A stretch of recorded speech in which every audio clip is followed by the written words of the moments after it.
Sorry, normally it's a little easier to. Well, I think we'll get It's started. 6:30. It is 6:30, so I think we'll go and get started. Give me 1 minute, I will. Give you a minute? Okay, then I won't call the meeting to order just yet. Maybe not a minute, same thing.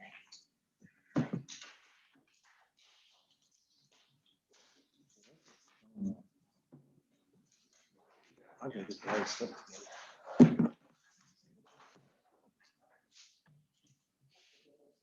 So it's not a meeting, Okay. so you can just. Just say it, just- Ready or whatever. So, make sure that's Okay. why, so Jackie didn't say something. Oh, wait a minute.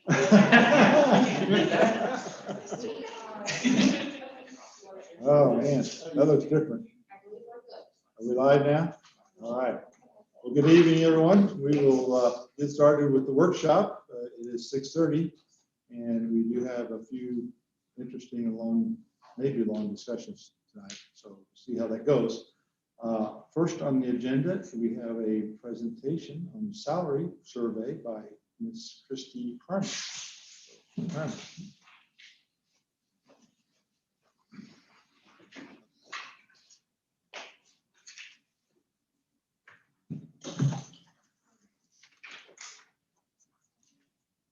Okay, get started. So we've been working with Ted over the past few months, designing a compensation study for the city of Bel Aire. And really to kick it off, we'll go over how we set up our timeline and kind of what we've walked through so far. And I'll go through fairly quickly. I know you have a full agenda. But over the past few months, what we've done is we established a scope. We have collected data from several cities in the surrounding area. We really identified those based on what type of positions they have, also the statement of what size the city is, and really also some of our partners that we need would give us some great information and be really able to share. So this kind of lets you know exactly where we are in the process. We've summarized and given some high-level recommendations at this point, and then we're also continuing to work through some additional recommendations in regards to benefits. So the first one that we'll take a look at is our administrative comparison. And you can see by the data up here, and you also have all the detailed data in your packets, but we have compared some of the major positions across the board with local cities. I flashed up the cities earlier. What we've gone through and we've taken the average, the midpoint for the position and compared. So what you have here really is how Bel Aire compares to Andover, Augusta, Valley Center, to some extent Park City, really and Newton, and compared apples to apples as much as we possibly can. Part of that was going through and actually taking a look at all the job descriptions. And the cities actually sent us their job descriptions so we could see if we truly are comparing apples to apples. And you'll see that a lot of the cities combine different positions. But along the way, there's several things that you can actually see that Bel Aire is a little bit lower on the spectrum than what the other communities are. We really want to look at this so that you can look at retention of your top talent, recruiting for future talent, and to make sure that you keep everyone that you really want to for a long time. Is that better? Okay. All right, sorry about that. The colors are probably a little bit hard to distinguish here. And you'll see in some of the positions when we go through, and we provided Ted with quite a bit of the information, and he stepped through this with us, but in some of the positions that we compare, we may have 2 or 3 positions in Bel Aire rolled into one, whereas another city may have combined 2 other positions. So we've called out a few of those. But you'll see where we have a few that we've made some recommendations we can absolutely do a step up with. Okay. So in the administrative comparison, we'll have a summary here in just a minute. You'll see that there's a few gaps, but also you're in line in some. Public Works is another one where it's about half and half as far as you look at it with where we are. And again, this is one where there were some breakouts and some jobs that another city may have actually combined 3 positions into, whereas Bel Aire may have broken it out a little bit differently. Compensation in this area was really right along when you look at some of your hourly positions and some of your more like equipment operator type positions, fairly lockstep. Where we have a little bit of a difference here would be for some of our higher level positions where you're getting into management positions. Bel Aire does have a significant gap in wage. Okay. Then when we look at the police department, and I know that Ted had said this was one of the areas that we really wanted to take a look at. So not only did we take a comparison amongst those cities, but I provided some additional information for some cities that have been actually recruiting through our local paper and doing targeted ads in this metropolitan area to try and lure people from Kansas to Iowa. We have other states that have been doing that as well with some targeted online ads. So you can see in this case that we have some significant gaps across the board with the police department. The one thing that you won't see on here is a non-commissioned officer. We didn't find necessarily a comparison to those with the other cities that we compared with. But we definitely would like to take a look at this, and we made some salary recommendations to try and make sure that we're retaining people. You've got some great people working for the city. We want to make sure you keep the people working for the city. One of the things that's not necessarily shown in here and that we'll talk about at a later date really is some of the things that offset some of the compensation. People look at compensation, they think it's just your paycheck, right? The money that comes in. And my long history has really worked a lot with talent acquisition and recruiting. It's a whole package that the city has to offer. We have done just a general overview as to what the wages look like and also what the benefit packages look like. The one thing that I can tell you is across the board, Bel Aire has a fantastic benefits package. There are a few things that we could do. Some of those things you might deploy at a time when you're looking to expand and grow quite a bit, others when you're looking at retention. So when you look at this first group, we've gone through and we've made some actual findings and some recommendations. What we would like to do is look at these and really see where you would like to focus your attention. My history is working in city government or state government, also worked with a lot of public education. It's really easy for me to stand up here and tell you you have wage gaps, and let's go bridge this gap. But I also understand when you're working with public funding, that's not always the thing that you can absolutely do. So we've made some somewhat conservative recommendations so that you can stay in step and still continue to grow and attract while you also retain. So when you look across the board with our administrative functions, you have 9 of the 11 are actually below the neighboring cities. When you look at public works, it's about half and half, as I said before. And with the police department, it was 5 or 6 are considerably lower than the other cities. So overall, you have 70% of the positions, you have a little bit lower. But again, I want to caution that sometimes some of the positions are combined. What we'd like to do with this is we recommend that you identify any positions that are at risk and make a targeted focus with those. If you feel that you've had problems recruiting in certain areas, those might be the ones that you would go ahead and you would prioritize. When you're looking at overall budget, that's always important.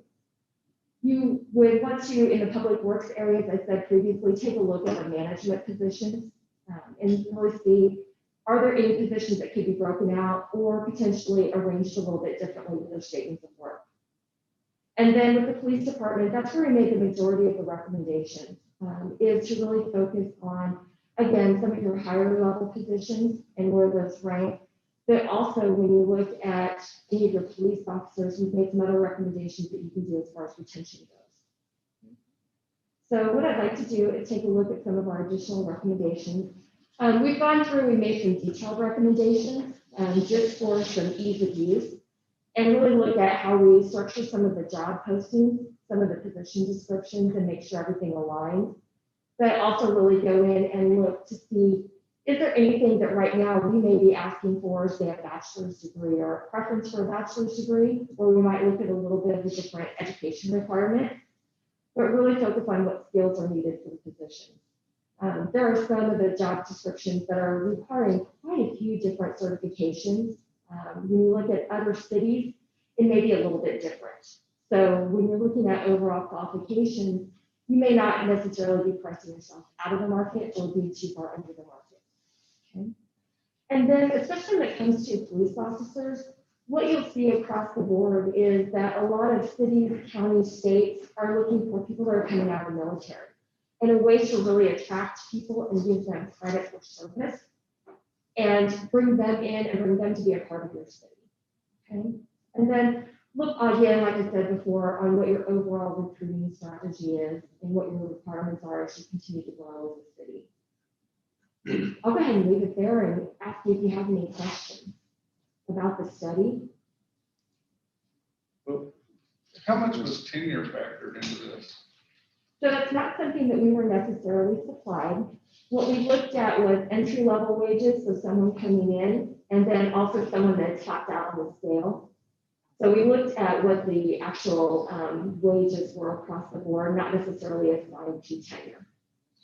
So separate from tenure, did you look at years of experience in their professional career? We did not look at specific people and what their years of experience were. No, we did not. Did you, and maybe you didn't have enough data to do this, did you do any statistical analysis like standard deviation or any of that sort of analysis on this? So one of the things that I had done, and sorry, you can't see me smiling behind my mask, is in a couple of the areas we had limited information where we could do a comparison. So we were able to go and look at some national data.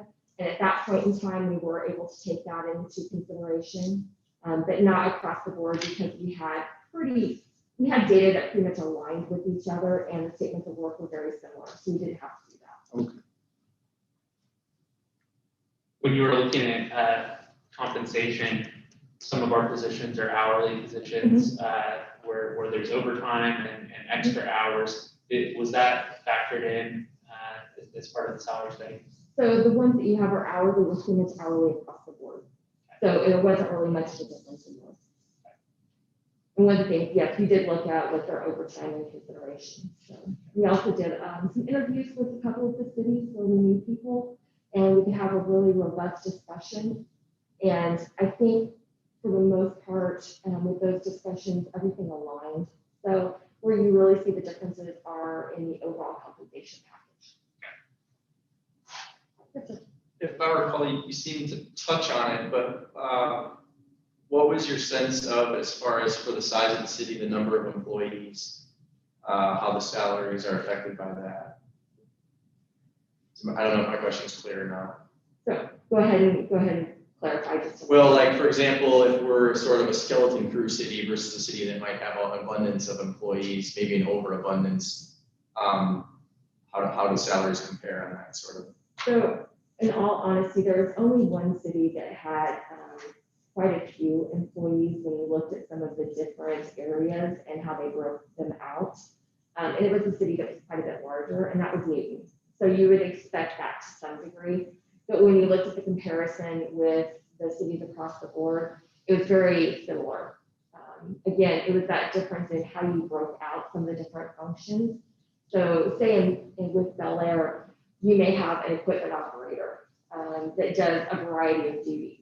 When you look at a city like Andover, they broke it out a little bit and their wages were lower and they had a few more people. Here, wages were a little bit higher, but you didn't have as many people. So when you combine functions, that's some of the things that we looked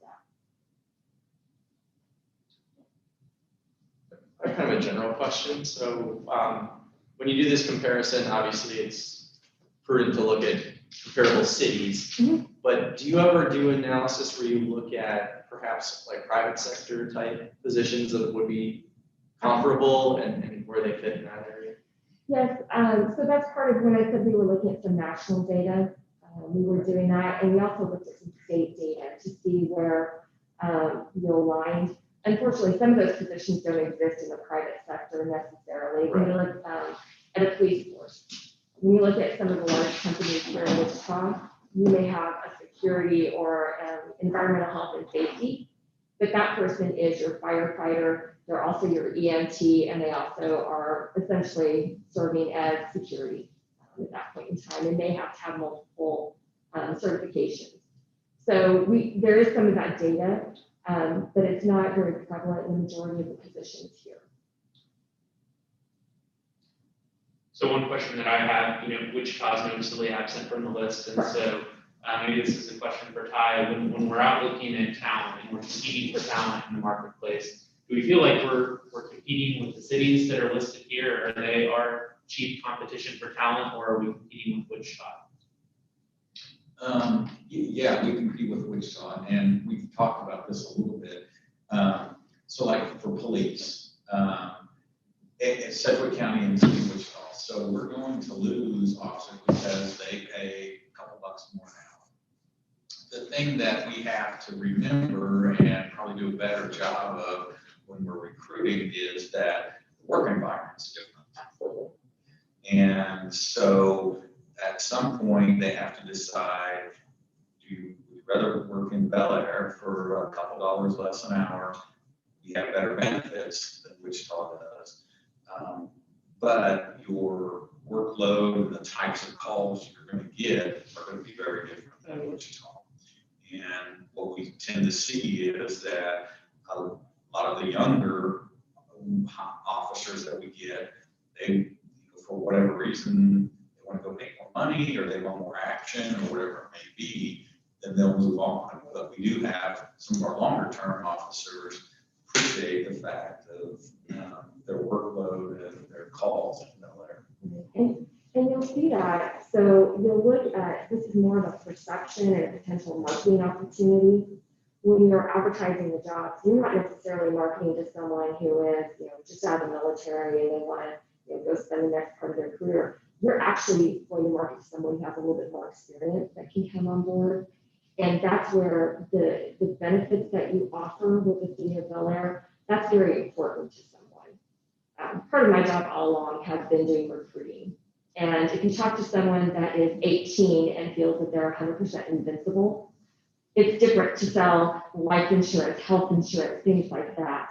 When you're talking to someone that is, closer to my age, who has some experience, I want to know about life insurance. I want to know about health insurance. That's what's important to me and for my overall family picture. And that's what you sell with the City of Bel Aire. It really is. It's that family, it's that community, and your overall package that you have to offer. As far as the admin side, we stole utility clerk from Newton. Ty stole me from Valley Center. So there is quite a little bit of, we all know each other really well, so we try not to do it. But when I'm out looking, I'm going to go toward the smaller city. I'm not going to be a budget analyst for Wichita. That would make me tick. So you are kind of insane as far as the admin. We lost equipment operator to guest hours or one of them too. So when they ask me what our peer groups are wanting to be, I try to keep it around this size, mainly because that's where police officers would tend to navigate. They're not going to go. We don't lose too many police officers to Wichita. We lose them more to smaller communities around us. So I meet with this group every other week on Friday. So this is a continuing conversation. We were just talking budget, and I told Ty, let's get an update because I know we passed this study. We're going to continue talking. This is the broad stroke. We'll continue to drill down at exact prices we want to be at, and then Ty and I will discuss it. It all depends on what relationship you guys want with Ty and who wants to make, what number figure we're looking at, that kind of thing. So. And again, there's a lot you can do that just really is branding and marketing to the positions that you have. I guess I'm just curious from a recruiting standpoint with government versus private sector, what is the, how do you go about appealing to maybe someone that has a pretty universal skill set that could go either way? What do you look for to steer that person towards a government position versus a private? I'm smiling. When I went into a government position, my mom asked me what the heck I thought I was doing. She said, you're never going to get a pay raise. You're not going to get a lot of different things. I worked for the state of Kansas, and a lot of what she said was true at that point in time. However, it afforded a different type of an opportunity and growth. And that's something that you can really talk about when you're in a smaller community. There is an actual career path for a lot of people, you have the ability to move up. You also have the ability to gain experience across too, not necessarily just up. And I think that's something that a lot of communities forget to talk about, that we do such a good job. But you also talk about that day-to-day, basically that overall accomplishment that you can have within your community. When I left government, the thing that I really missed was being able to go across the state and say, I helped bring that employer to Kansas. I helped make sure we didn't lose that employer to the state of Kansas. And you'll see a lot of people that work in government, they say that as well. A lot of my friends that I work with in my day-to-day job, they have a part-time job in their community. And it's because they want to give back and they want to take care of what they have. You'll see a lot of people that come and they'll work in police, fire, those types of jobs. That's what they want to do. They want to be able to give back. Just like all of you are doing public service right now. You want to do that because you care about it. That answer your question? Yeah, that was great, thank you. I think that other important piece is that I really work hard to do, and I appreciate the council's support of that, is making this a good place to work. People enjoy working here and want to work here. I think if you went around and asked our employees, I would be surprised if anybody said they didn't like working here or they didn't like their job. And which means a lot, that you enjoy going to work, and we want to be competitive with salaries and stuff, but we also want to have a workplace where they can enjoy, they can learn, they can share, and feel like they accomplished something. I think we have that. What we'd like to do is we'd like to continue working with Christy on basically looking at our pay scale. Because as she said, there are some situations where people are topped out. And so we'd like for her to take a look at that, at our job descriptions, and then what her recommendations are for basically what she said tonight. And then also give us some ideas on longevity, some longevity options as well. And then Ted and I can kind of put some numbers together for you. And then later on, bring the new pay scale to you for adoption, and then talk about, if we were to make some changes, what that would impact the budget and things like that. So, but we wanted her to come and share what she's got so far, make sure we're on the right path, and then bring some actual working recommendations to you. And just a reminder, it's not something we have to take care of immediately across the board. And we really worked with Ted to try and get to the heart of what you'd like to do here. And it's just been a pleasure working with the city. I think we've found some great information, and there's a small team of us that work on a regular basis, and we've got something special here. So I think we can make some recommendations on how we can help that. By the time that we get to that point where we have a proposal for new pay scales, will we have the details of the full compensation package, including the benefits comparisons that we'll still get at that time? Yes. Yes, Mike here, we just received some of that information about 2 weeks ago, wasn't it? It was a little bit delayed in getting the benefits package information. So she's working on that. She and Ted had a really robust conversation about that the other day. So I'll tell you, I'm not the benefits specialist, she is. So she's definitely been taking a look at that, has some good recommendations. And that's really the hard part of any type of pay scale study, is you're at the mercy of getting replies and return emails and working with somebody else that's not necessarily Like a priority. a priority. And I get it all the time, and I try to work with other communities, but again, if Ty emails me a project, it's not gonna happen that day, it's gonna happen next week. And not Ty's project, the person asking me for salary. So we run into some of those things, and we're really shooting for February to have a full rollout. Unfortunately, we planned to have this much earlier, and we got, I think, the bulk of our information right before Christmas. So we were able to go back through. It was one of those things that everybody put off to the side of their desk and then sent us at the end of the year. The other thing, we'll probably do a little information gathering with our employees, because what Christy said is right. We probably have one of the best insurance plans. So the question is, if we want to lower that to more of what everybody else, then how does that affect, what we're gonna, so if we don't give anybody a raise and we lower their benefits, all of a sudden, The question is, well, they took a pay cut.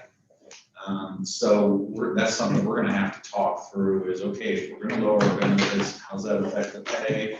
And then, we'll probably reach out to our employees and just, what's more important to you, is it pay, is it benefits? And if we hear that it's benefits, then maybe we keep our benefits, but we don't do the salary adjustments. So that's something we'll have to think through and talk through. Let's say there's looking at the benefits, one of the things that she can help with is the overall usage of benefits. And that's something that's really hard to make those changes. That's really where her field of expertise. No, I think gathering some of that information would be awesome, because I think it is a strategic thing for the city of Bel Air, right? How do we want to be competitive in the market? Is it on benefits? Is it on base salary? Because at the end of the day, I think you mentioned at the beginning of the meeting, it's about the whole package that you're offering, not just the salary or not just the benefits. And there's some easy things that you can do. If you can get some great employee comments about why they like to work here. You'll see that on a lot of city websites and states, and I work with a lot of companies to do that. You can tell when it's real, and you can tell when it's a script. And I think that just in meeting with some of the people from the city of Bel Air, I think you've got a lot of people that could really do it from the heart.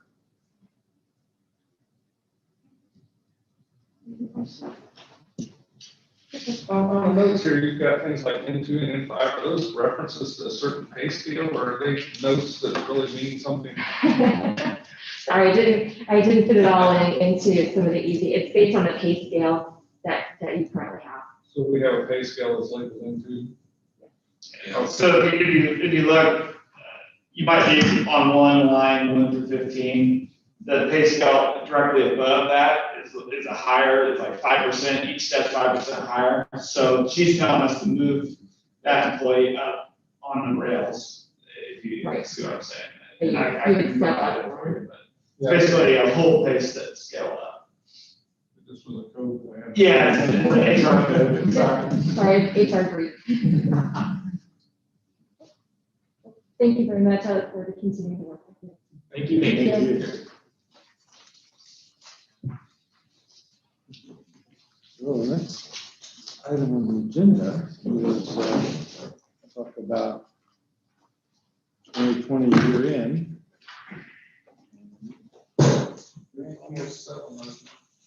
I know, that's what I was thinking. I didn't know if Grant was here, so I thought, well, if Grant was here, maybe we could recess. I saw a person come. Maybe Did they make It it might be downstairs? Oh, yeah. This was an email conversation I had with her, just basically on longevity pay. What I was saying. Just something to keep in he's here. mind. Great, all right. So we'll be reset now. Yeah, we'll recess. What do you think, 30 minutes? Only 15 minutes. 15 minutes, okay. So we'll recess this for 15 minutes and then call the land bank meeting into order, so. Just want to do that.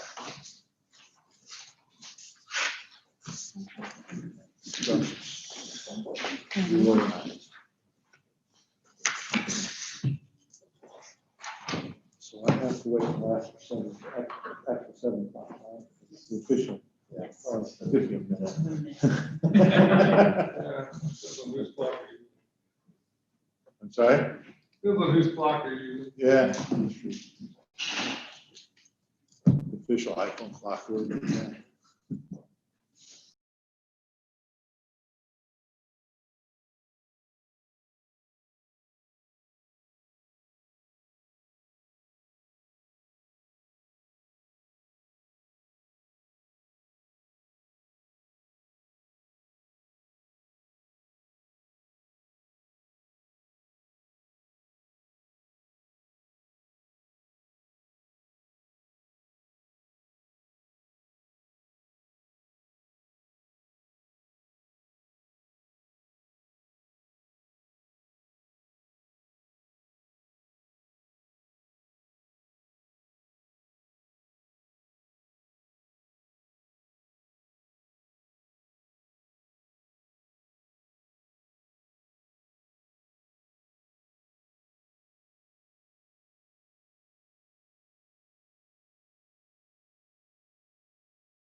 YouTube and Facebook? Yes.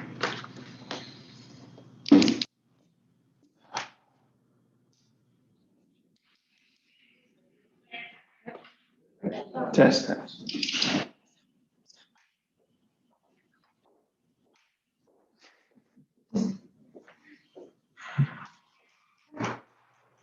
Crunching numbers on us. Huh? We're crunching numbers on us.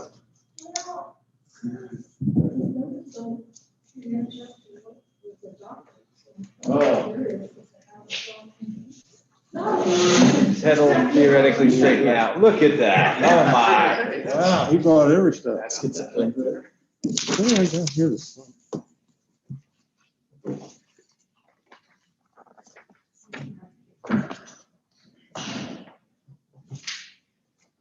Thank you. So Nothing else on consistent. we need to plan that. That was the plan. Take that. Is that even in it? Is that right? I think it was just this one, you just strike it, right? 2020 or 2021, Bonnie? Bonnie, 2020 or 2021 adopted? 20.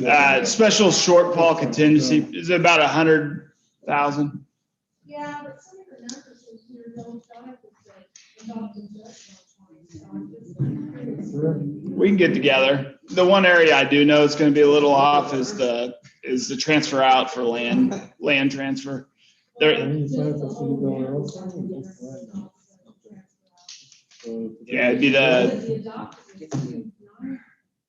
Gotta get everybody's favorite basket. Right. Thank you, sir. yeah, it's like it's special shortfall, I believe, it was an amount that I caught after the published, but it's just the budget amount. We're looking at actuals, but for 2020, I'll show you if we break.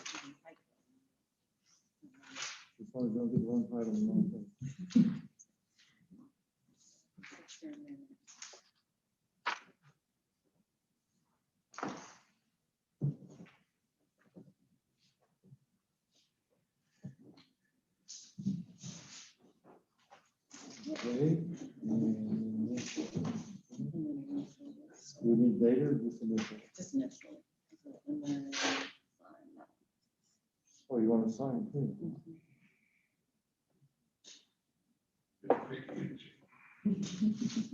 Here I am.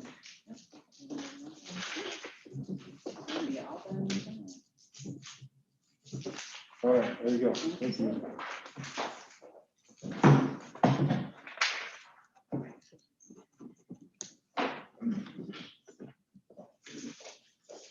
Okay, we're ready to reconvene on workshop. Mr. Henry. Sure. Information. So we're going to meet a little bit and just give a 2020 review, 2021 update on our budget. I could go through the 27-page document with everybody, but I chose to do just kind of a summary.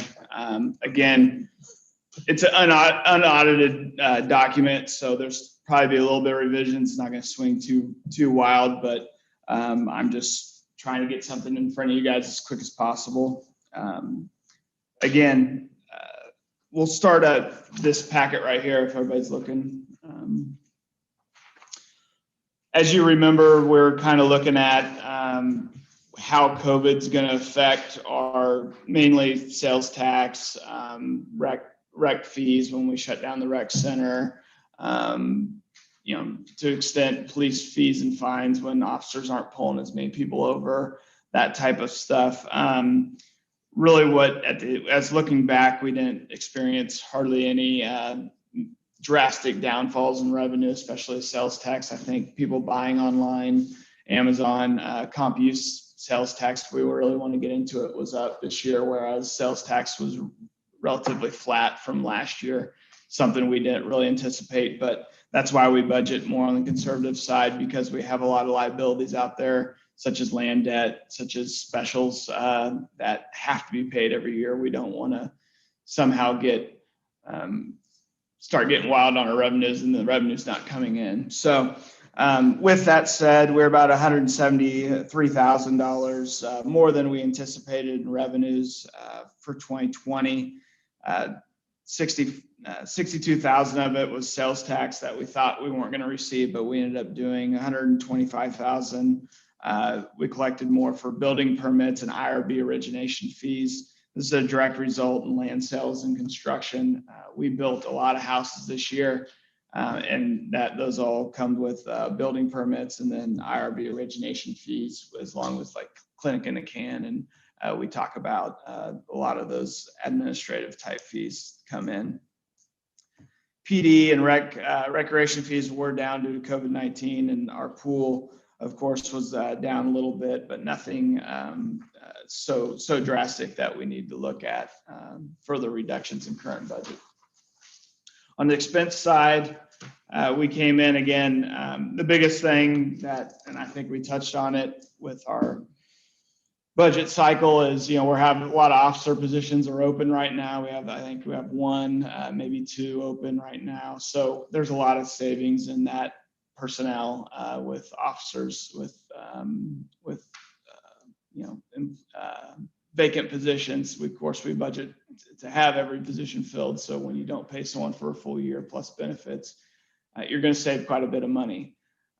When I first started, I would be a little let's budget for everybody being employed full time throughout the year, and I might want to adjust some of my estimates from year to year. Maybe we do 5% under full employment and budget with that to get a little tighter. But again, I go where my comfort level is, and we really don't have a lot of turnover. It's just some years when we do, we are very selective on who we welcome into our family. You'll hear that.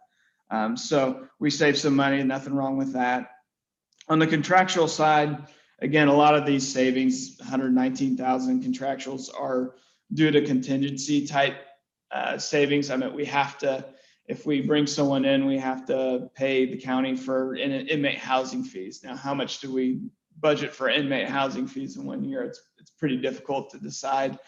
You just don't know who you're going to bring in. So those are those line items stuff.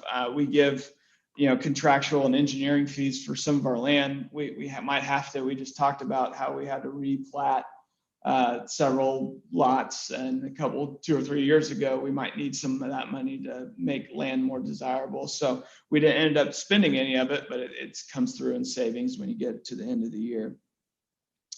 And then we saved about $87,000 on, if you guys remember, we were kind of in the middle of the COVID, and we were thinking, let's just use this to put some new carpet down. Well, we just did downstairs, not upstairs. So we saved some money there. We saved some money on, we were going to do a PD awning to protect the PD side. Not that we don't need to do it sometime in the future, but when you're staring down, could be a recession, we hit the brakes on a lot of spending, capital expenditures anyway this year.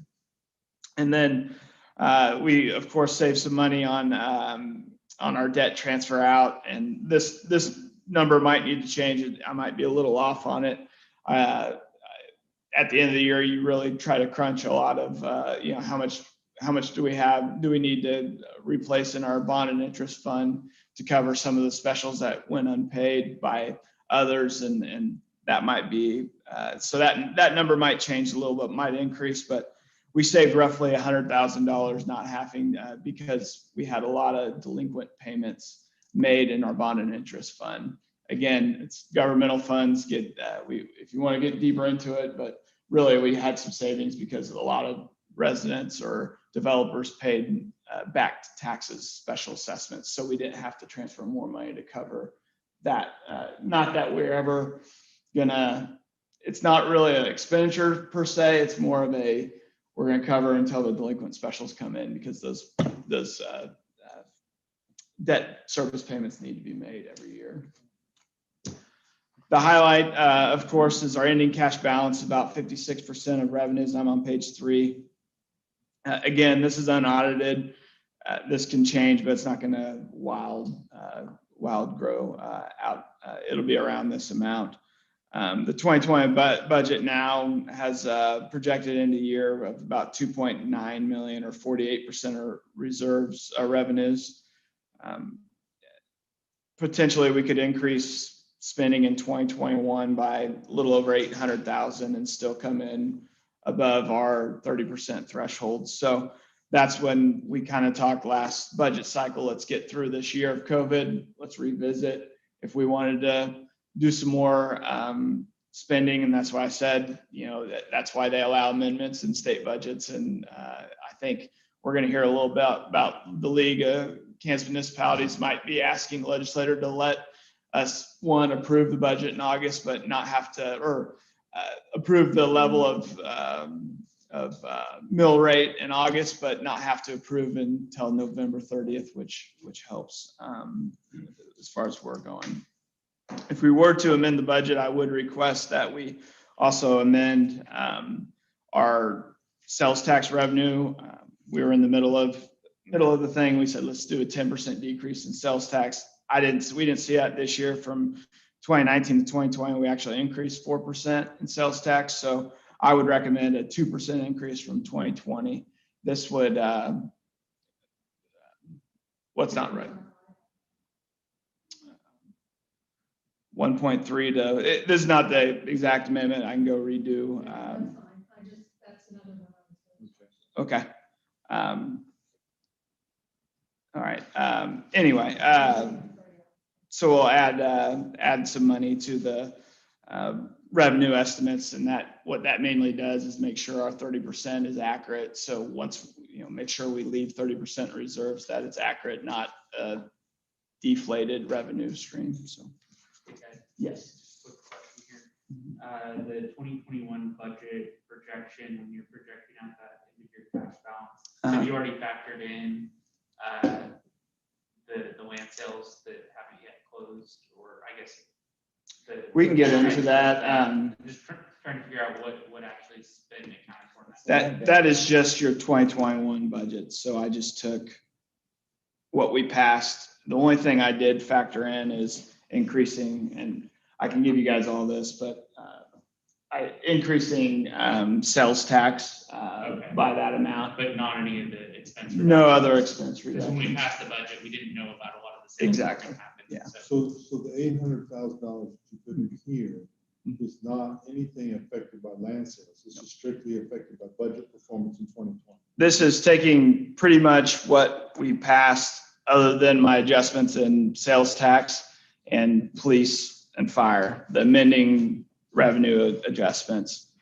So yeah, the number is going to be a little off because, but what I'm trying to show you guys an example of course, we can't pass this memo and say this is our amendment. So if you're crunching me too hard, this is more of a Just want to make sure. educational. I think what you're saying then is that this is the conservative projection of the 2020. Yeah, it'll probably be about accurate, because if you look, and I'll show you with our land sales, the way we pay specials, some of the larger ones, like the one across the street, we're still paying. So it really is not going to affect our budget till 2022 is when the big time reduction. So 2021 is still pretty stable in what we're going to spend, transfer out. The big thing it could go down is that right now I think we have 250,000 transferred to the land bank right now for 2021. Obviously, we're going to have enough money to cover all our specials in the land bank, so we could not do that transfer and pretty much save it inside the general fund. And that's mainly what my next section is all about, is what land sales does, and we'll continue going through that. The biggest thing, if we were talking about amending, I talk with, and I kind of have a funny narrative on there, but that's the first thing my auditors and S&P say is, I see your expenditures are over revenues this year. What are you spending it on? And it's real easy right now to be like, oh, that's going to the capital improvement reserve to pay for streets, one-time payment, we're good. So when we're talking, how much money do we have to increase salaries? That's an operating expense. That's not something that we're gonna cure with any reserve over 30%. So this is what this page 4 kind of shows is I took out that CIP transfer, and we're looking at about 123,569.68 in operating reserve or operating expenses. So that would be the money I'd point to, at least in 2021. If we wanted to do something, I wouldn't let you go anywhere near that amount, increasing in salaries or whatnot, because I would need to come under that level to be basically have a structural balance general fund. So one of the negatives of having a conservative budget and having extra money at the end is that extra money couldn't have been used for a certain number of things. Now, in our case, it probably doesn't matter that much because we're probably going to use the extra money for streets anyway, so maybe it's not a big deal, but that could be a potential negative that probably isn't a negative for us right now, but theoretically could be. There's always plus or minuses. This has been a little bit of an interesting year with COVID, but I'm not suggesting. No, yeah. I'm trying to think it through it a little bit. We could do the amendment process a lot more closer, but yeah, it's that is kind of one of the things.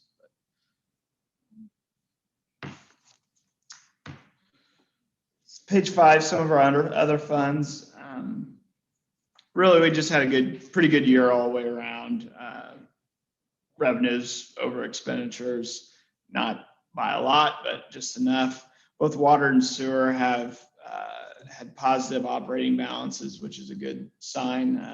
And both water and sewer utilities have ending cash balances over 50% of annual reserves. That's the recommendation of PEC rate study.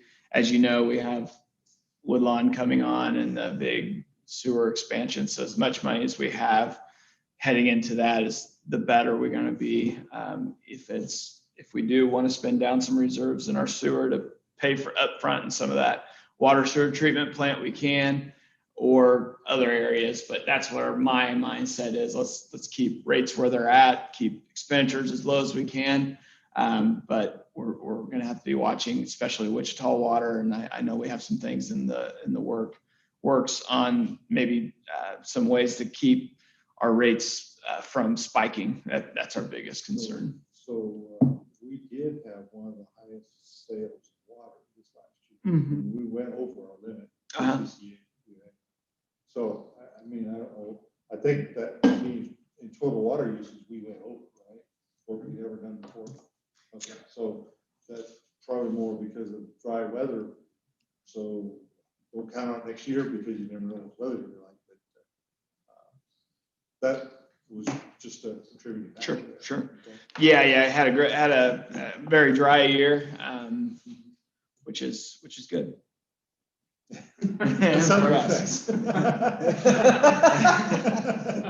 worry, that's all not a good thing. And I don't know that anybody in front of their sprinklers is saying that was a good thing. Yeah. It's good for 10. Well, we had a really wet year the previous year, so that's when you get worried. Made up the difference. They make up the difference. Capital Improvement Reserve, I think really the Mayor Benage's summer is really good. Last council meeting and stole a lot of my thunder, but here's kind of the breakdown, and I don't need to repeat him, but the one thing I will point to is the ending cash reserve and capital improvement reserves like 600 right now in my report, but it's really probably 200 because 400 of that is dedicated to Baton. It just hasn't been spent yet. So they're still going on that. So that's just a little caveat. Street fund, not a lot of money, $5,000 under budget, but something I'm watching with the travel, nobody's traveling, oil prices down, that kind of thing. We do collect highway fuel sales tax, and that will be affected by nobody traveling, nobody using fuel. And then the bonded interest is kind of the real good, a little bit of a bright spot in the delinquent special assessments. The only reason we're decreasing operating balance in the bonded interest is because in 2019, we had some bond proceeds to pay for the first year's capitalized interest of our 2019 A bond. I know this is getting a little in the weeds, but so in 2020, when that first year hits, we spend that money to pay for that first year of capitalized of interest payment while all the lots are being spread. So basically it gives us an extra year so that we can spread specials on all the lots and then they can make a payment. So that's the only reason it went down. It was pretty much revenue in 1 year, revenue out in the other. So you're going to go under that. Okay, so now kind of the fun part of this presentation would be what our land sales are going to do for budgets now and in the future. Let's start with our land bank, about 1.2 million in specials or in land sales this year. Ending balance about 1.5 in cash. What this does, and man, it's kind of used to be around, and you can see the little chart. Around 500,000 we used to have to spend a year on specials, and now it's going down to 200 to 300 and some thousand, which is a great. And what you're going to see is, I can pass this out, is it really relieves the general fund. Every year we kind of start the conversation with, well, we run our city, 40% of our revenues go out the door as soon as they come in because we run our city on 60%. That might go down to 30 now. So as much as I wish it was more, and it might go down more than that, but that's really what we're saying here tonight is these land sales really do help the underlying, either provide better service, more service, or that kind of thing. All the above, or more streets, that kind of thing. Okay, Ted, the 1.2 million in sales, does that include the land across from City Hall? No, it doesn't. No, it doesn't.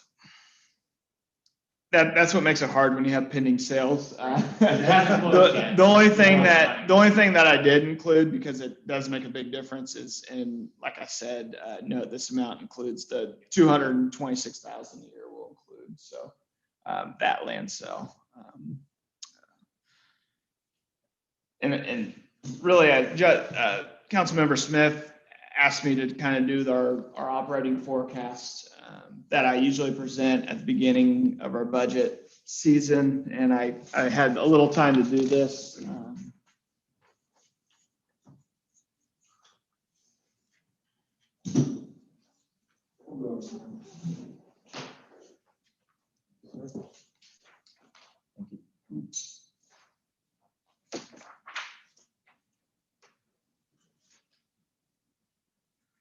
This is only of the general fund, and it bleeds into what we pay for. You don't necessarily have to look at the top. It's more of line 44 and down is what really raised our eyebrows when we did have quite a bit of carrying costs with land. Now, with taking that out, what it does to our future budget is it brings it up right a little stronger, which is great. Again, this is a forecast. Who knows what could happen? But if you remember, we had some years where we were actually, at a net loss, which spurred like, hey, let's try not to spend so much on operating. But now have a little bit more room to grow. What this does in 2021 is really just eats that 800,000. We actually spend it in a transfer out. I just threw it in there. We can do whatever. So that's why you see the down to 35% in budget year 2021. But if you remember, and I don't expect you would, 2024 was our real hard year when Woodlawn came on. Now that kind of reverses fortune if we do end up selling all the pending contracts plus what we did this year in the land sale savings. So this is just something you can take home or look at. Again, I expect us to continue looking at this through the normal budget cycle, but I think it's good to just show a little bit of what that savings and special assessments, as well as if we do bring down or refinance our land debt, what that does to our overall budget and our overall projections for the next, I forecasted out 10 years, but it does help a lot in that regards. Now, what big projects come on in that 10 years is going to make a big difference, but it's always important that we sit down at least once a year and look at a forecast so that we know where we're going. I'm sorry, Ted, you literally just explained this and I didn't. No, you're fine. Quite understand. We're looking at lines 44 and below, and this is based on land sales we think are going to happen. No, this is the total general fund. So line 44 is like, so I'm estimating revenue. Average annual growth rate is about 5.8. Yeah. So I said, all right, let's say we grow in revenue 4% Yeah, each year for the next 10 years. And then I go down to personnel, contractuals, commodities. The land bank transfer, that's probably going to go to zero, but I kept it about where it's at. It used to be a lot higher. The city-owned special assessments used to be a lot higher. Now So it you're went saying down. every year Yep. when we transferred out for specials and we don't have to do that starting in 2022, that's a big deal. Exactly.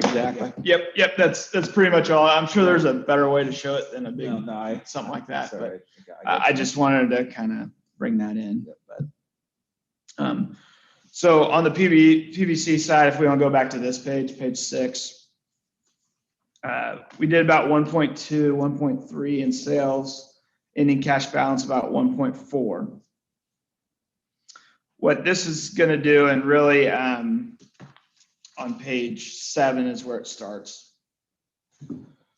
If we do nothing as far as with our bond structure and say, hey, we want to pay off 1.4, redeem 1.4 million in bonds, PVC bonds, we'll save about $52,000 a year, and we would completely remove from having it paid off in 2034 to 2033. So we would erase a year of bond payments, pretty much. That's the way the redeemable structure, the way we currently has, it takes a majority of it off the end, so it's not as fun, to tell you the truth. Now, because we're having a little bit of a good year or two to refinance some bonds, these are all taxable bonds. They're allowed to be refinanced. I had my Adam Pope, you've met him a few times, run a few estimates on what we would do if we could refinance.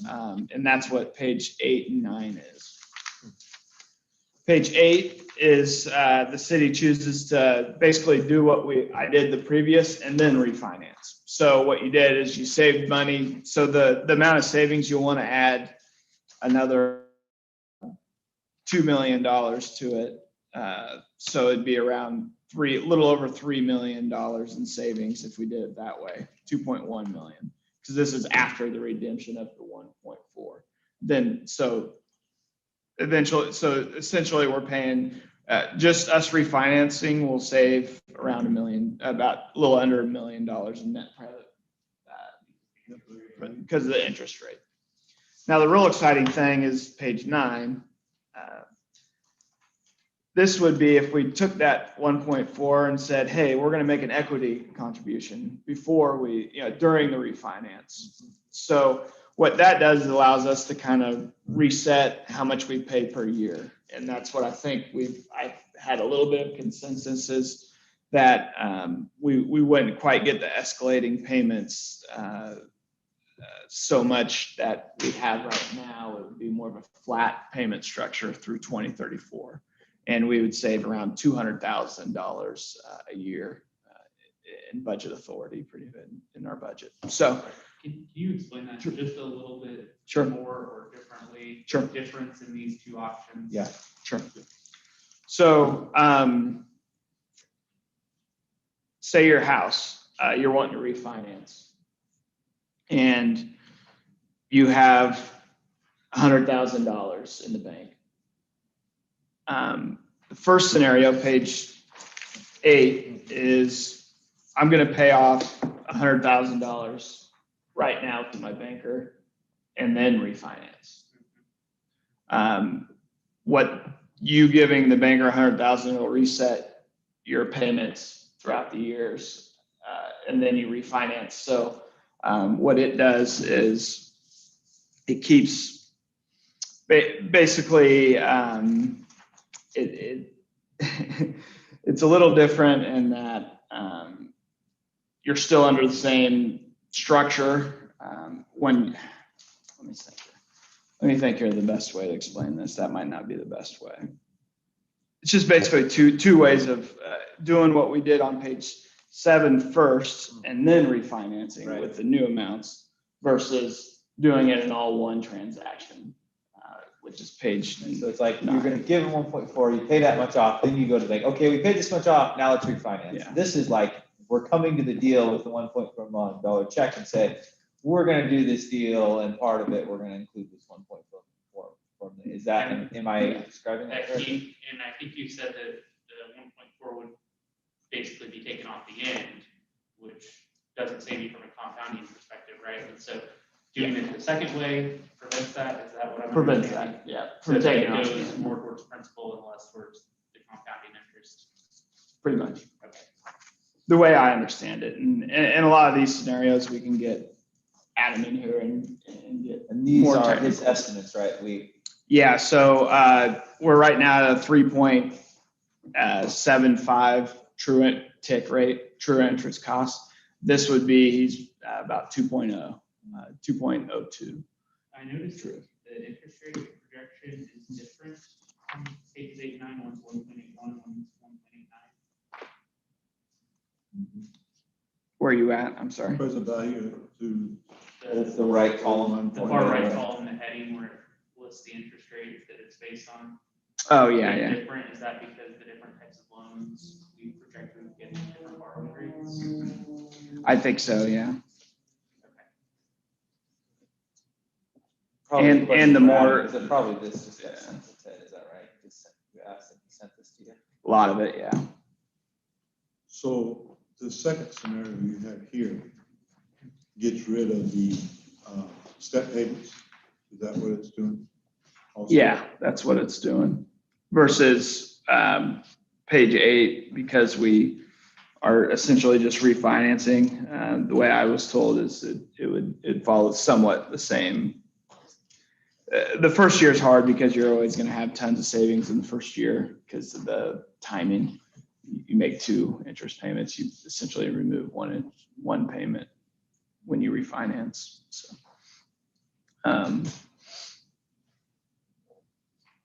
So there's a lot to think about. The biggest, really refunding or paying off land debt with our PBC reserves are pretty much all we can do with it. The land bank is going to be the real discussion point of what we want to do with that funds as well. So with these funds, with PVC, and this is all PVC. Right? This is all PBC, 1.4. With PVC funds, we have the obligation to have to pay that. When we make the sale, we have to use it for debt reduction. Right? Now we get into the. You have to make the payment to the bonds, right? Is that what you're saying? As far as I'm concerned, yes. Now, that terminology was put in place when the city was kind of down in their luck and only paying interest rate. Right. So I could check with Kevin Cowan on what the refinance bonds actually say, but I don't expect you guys, we might be able to pay off, just use it to pay principal and interest yearly. So say, hey, well, maybe we don't want to pay principal and interest for 1 year. But I don't know without talking to our bond attorney exactly. So you need to find out how the bonds are structured. So is this land encumbered by these bonds? Yeah, we reduced that amount by a very small amount of acreage when we financed. I can't remember what. Yeah, I think it's around 20 acres. Yeah, We it's- have to own for the life of the bonds. Is there just a specific acreage that's committed to that, or is it No. 20 acres in the It's- PVC? Yeah, and the reason we didn't do that is because we didn't know what we wouldn't sell.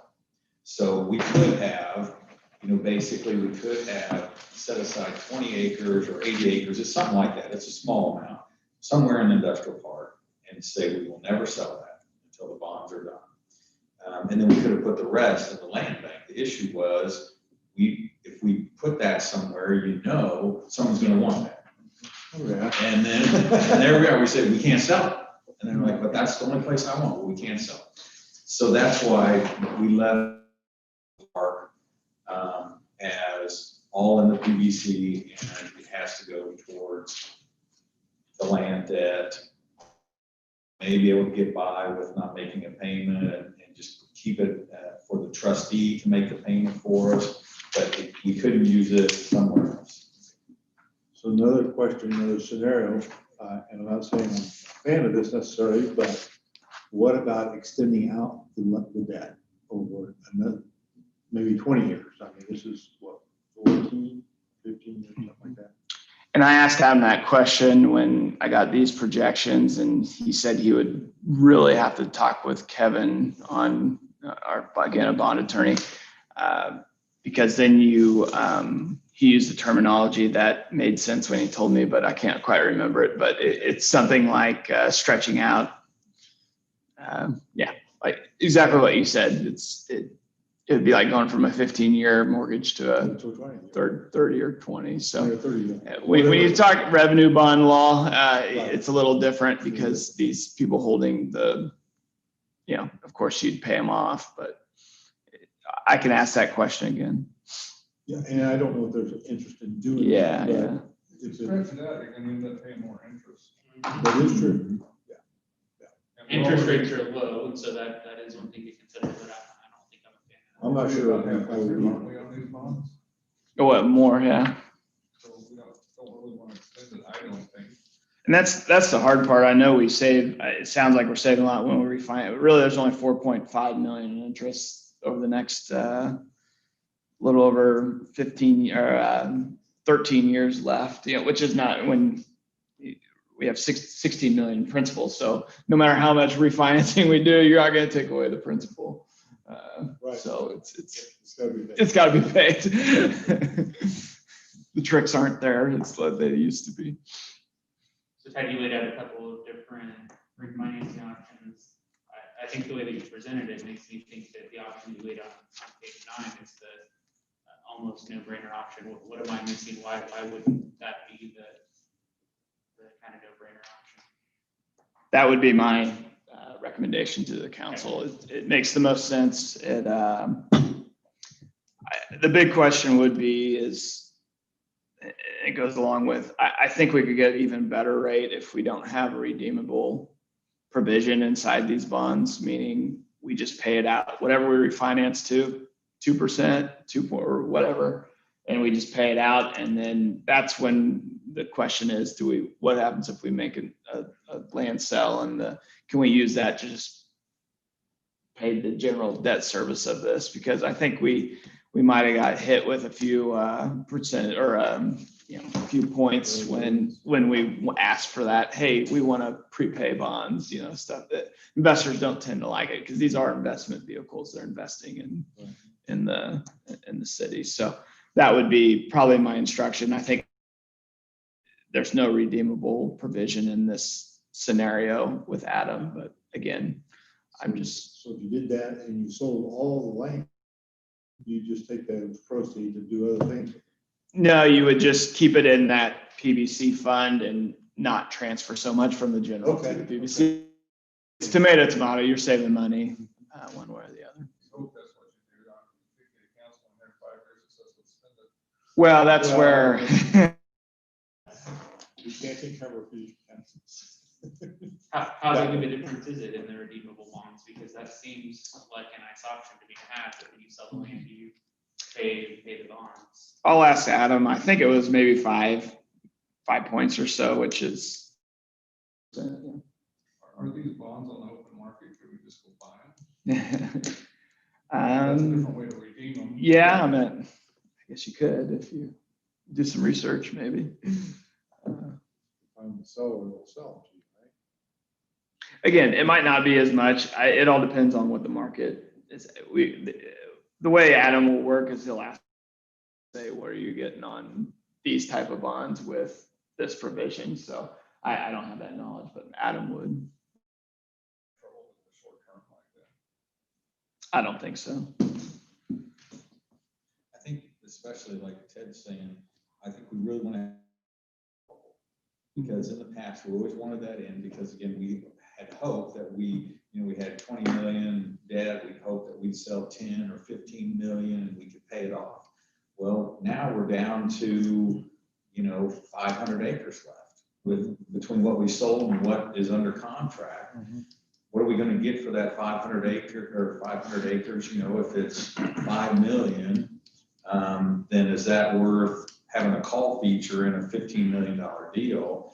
And like Ted said, then why, rather than, if we can get lower interest rate by doing that, why not just keep a call portion out, and then if we make that sale, we put it in the PBC, and then maybe there's a year or two when the PBC or the city makes no transfer.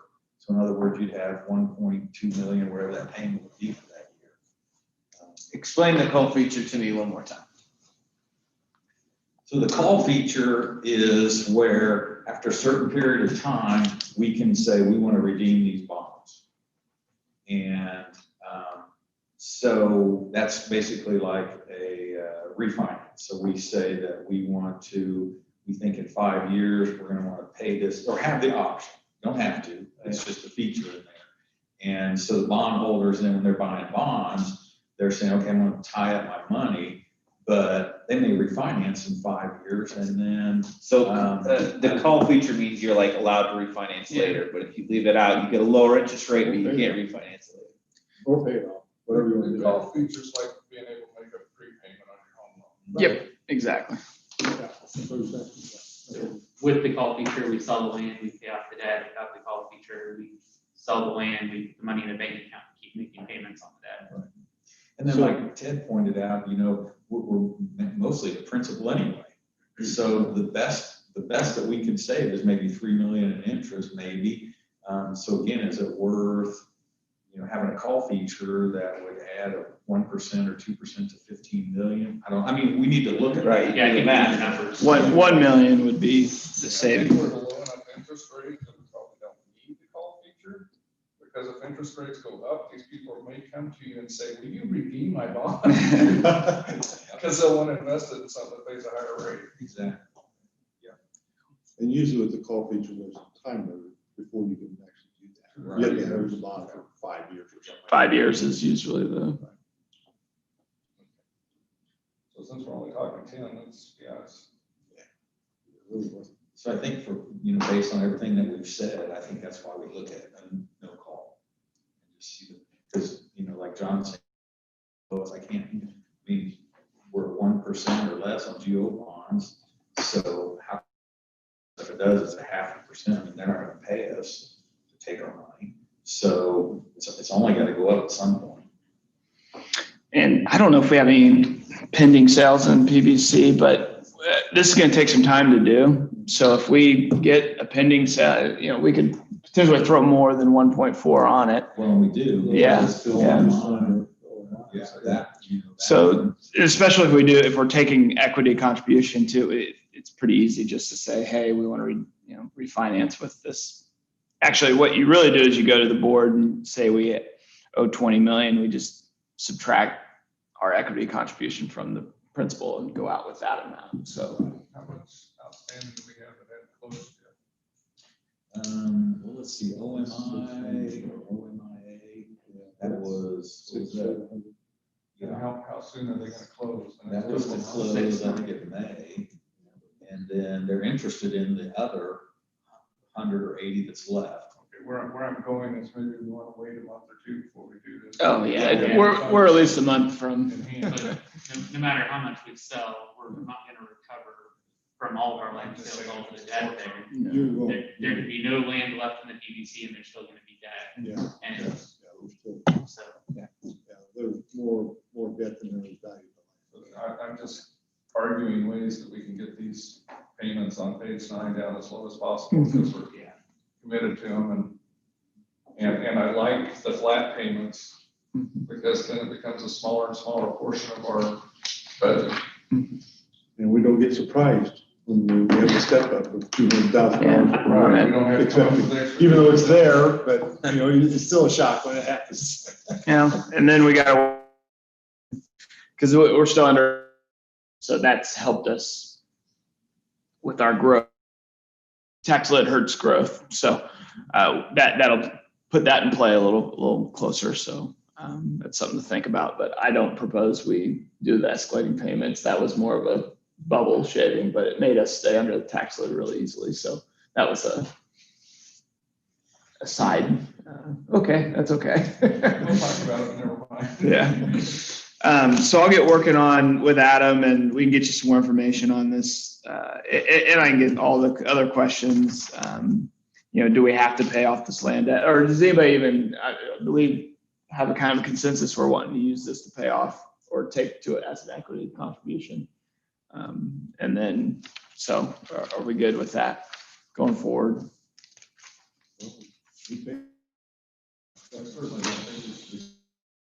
Yeah. The other thing I think we need to talk about, and I'm sorry, I don't want to delay it or even more, but Terra Verde sitting in the land bank, hopefully, and some Elk Creek lots as well with specials. There's going to be a pretty sizable ending balance in our land bank come 2021. I told Ty I'd probably just pay off all just continue our regular scheduled payments for specials with the proceeds from our land sales in the land bank until we know what's going to happen to Terra Verde, because there is quite a liability sitting there. I want your guys' direction on that. It really relieves the general fund of about $250,000 a year, which is great if we keep that balance in the land bank and spending down that balance as we sell more land out of the land bank. Does that make sense? You're just saying you're keeping the balance of the specials that are owed in the land bank. So The land bank is paying it's for in itself. there, but you're considering it spent almost because you're going to spend them on the specials. Is that what you're saying? That's what I'm proposing for 2021. Let's not do anything drastic How now. much? We're saying don't prepay specials, I'm not quite following you. No. So we have about $1 million in our land bank with only about $250,000 a year needs to be paid out of land bank. So essentially we have $750,000 sitting in the land bank fund over here. And this is because of land sales? Land sales inside the land bank. So there's two funds, PBC and land bank. We have about $1 million in our land bank as well. Okay, I would back up a minute. Sure. You're just talking about money from PBC that we were gonna use for finance? Yep, just So PBC. this is different. Okay, so. Different then pot. We also have money in the land bank. Different pot, yep. Right, so we can take out of, and I would apply that to the loans too. And hold maybe a year or two's worth of specials in it or something. And that's where I needed your direction is how many years do you want to keep inside because that Terra Verde is about 181,000, 182,000 a year in specials that if we don't have a balance, we'd have to transfer from the general fund to cover those specials. All I'm of the back land to, debt. I don't want to leave a pile of money someplace that when we get a whole new council in 3 or 4 years, they say, hey, look at this, we got $800,000 over here, let's go spend it. Sure. So, and that's where we need your direction because, as I said before, we're working a deal with Tierra Verde to get rid of it. And if we get that signed in the next week, maybe, I'll bring it to you at your next council meeting. So there is a possibility that before we do a refinance, we'll know if we have Tierra Verde or not. So the question is then, do you want to have us plan on when we're looking at a refinance, taking, $750,000 out of the land bank, putting it towards the principal interest as well? The land debt schedule that you've laid out here for us, this is the combined PBC and land bank land debt. Yes, it's all, we only have one land debt. Right, but the Only one series PVC, of bonds. but the PVC money we were talking about, right? We have to use have to use the PVC money towards this bond, but we only have one set of bonds yet. That's my understanding. So you got to think of it as two entities. That's why we have to have PBC meetings and land bank meetings. They have separated money. We got 2 buckets of money pouring into the debt. Because there's only one series of bonds, right? There's only one series of bond. It's the PVC. That they don't have to. So Tierra Verde, are we thinking that we wouldn't sell it for enough to at least cover the specials? No, what we're proposing is we would give it to somebody if they take over the specials. Okay, because my real question is, what do we need to reserve for specials? So the only reason you want one is that as part of the deal, we would have it where if they don't make the specials payments, they give it back to us. So, they start out, they're great, and they get some of it sold, and they realize, well, this is too much carrying costs, so city, you have it back. So that's the concern that we would have, is that if we got it back. So that's why it would be good to have some cash in there to cover us a year or two before we would need to make So adjustments. the way that, and I know it's just discussion, the way that contract was constructed was 3 years of specials. They don't pay those 3 years and it reverts back to us. No, they don't pay them in 180 days. 180 days. Yeah. Oh. Yeah. I didn't know that. Okay. Not 180 days for the whole chunk, but 180 days from when they come due yearly. Yes. Yeah. Right, but it's only 6 months. Yep. We can only be delinquent 6 months and it reverts back to us. So Ted, how many years of savings are you wanting to have to make payments on that, just in case they revert on that or whatever? Here's would be my, let me get with Adam, and I mean, at least as much as you guys are wanting, because we've been messing with Terra Verde for a long time. It is a thorn, and there'd be nothing worse than say, man, I wish we had some cash around to pay for it. We didn't have to transfer 3, 4 police officers every year to pay for Terra Verde. So now it's kind of that one bird in the hands, worth 2 in the bush, that kind of thing. But however, I can run some numbers with Adam to use maybe half of it and then keep the rest inside of it. It's what your guys' preference is. I understand Council Members Welch's concern as well. I also want to make sure that we can use the money to pay off land debt, which I don't see any reason why, but Well, we don't, so if we have that money just sitting there, we're setting it aside there in case we might have to pay for those special assessments. But we know we're effectively borrowing money by not contributing it to the bonds in order so that we might be able to pay for specials if that so happens. And so I guess I would almost prefer to not have a lot in reserves for that scenario, pay down the debt, and then if something bad like that happens, we have reserves. If we've got to go borrow money to pay for special assessments, then I guess we would go borrow money in the worst case scenario at that point in time. That is the worst case scenario, right? We can't pick, the special exceptions put such a strain on our budget. We got let's go take out a loan. So what would really theoretically happen is it would go back to the way it used to be with streets. We budget a couple $100,000 a year to transfer for special assessments, but because there's a balance in here, I have to transfer that. So then when you all are talking about what are we going to do on the streets, and you want $1 million or $750,000, he says we can do that. Got a high general fund balance. I don't transfer this 200,000 over because the money's there, so you can spend 700,000. So worst case would be if you spent that balance, took $1 million out of there, Ted's going to have to transfer, unless we get rid of it. Right. Worst case would be he'd have to transfer 200,000 from the general fund to pay specials. Right. And then if you wanted to still build roads, you could borrow $200,000 and do it, right? That would, because borrowing the $200,000 to build those roads is the same thing, in my opinion, as not paying off these interest. The interest Part of on the this, finance, right? So you could take the money today, in theory, and build those roads today, and you still borrow that same money. You have the money there now, right? Yeah, we could take that money and put it toward whatever. Yeah, you could build those roads today, right? Or you could put it towards debt. And the best case scenario is you put it towards debt and you save quite a bit of money in interest, right? And that's the maximum efficiency on save the money as possible. Worst case scenario is you don't get roads or you have to borrow money to build roads later on. And if we're gonna borrow money to pay for a road, I would almost rather just go borrow the money to pay for the road and finance it over the road's useful life and send it on the current bond payment schedule that we've got.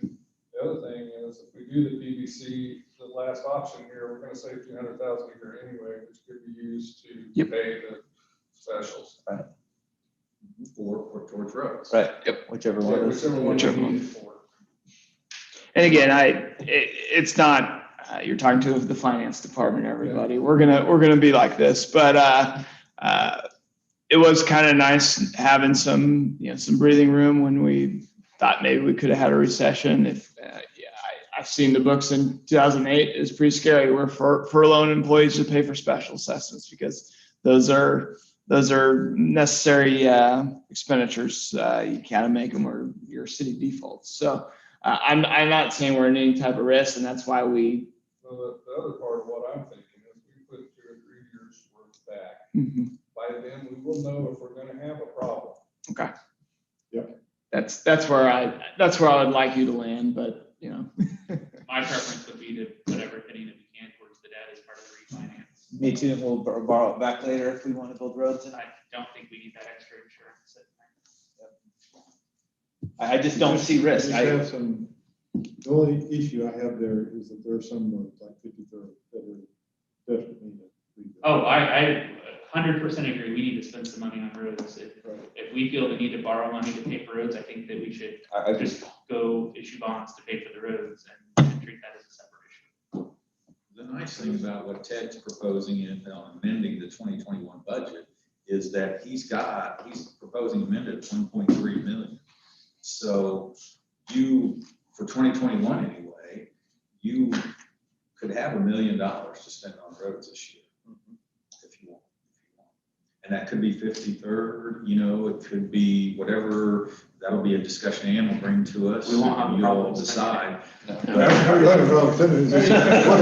No, we will not. How are you coming up with that million? What we've already done, extra 200,000 or?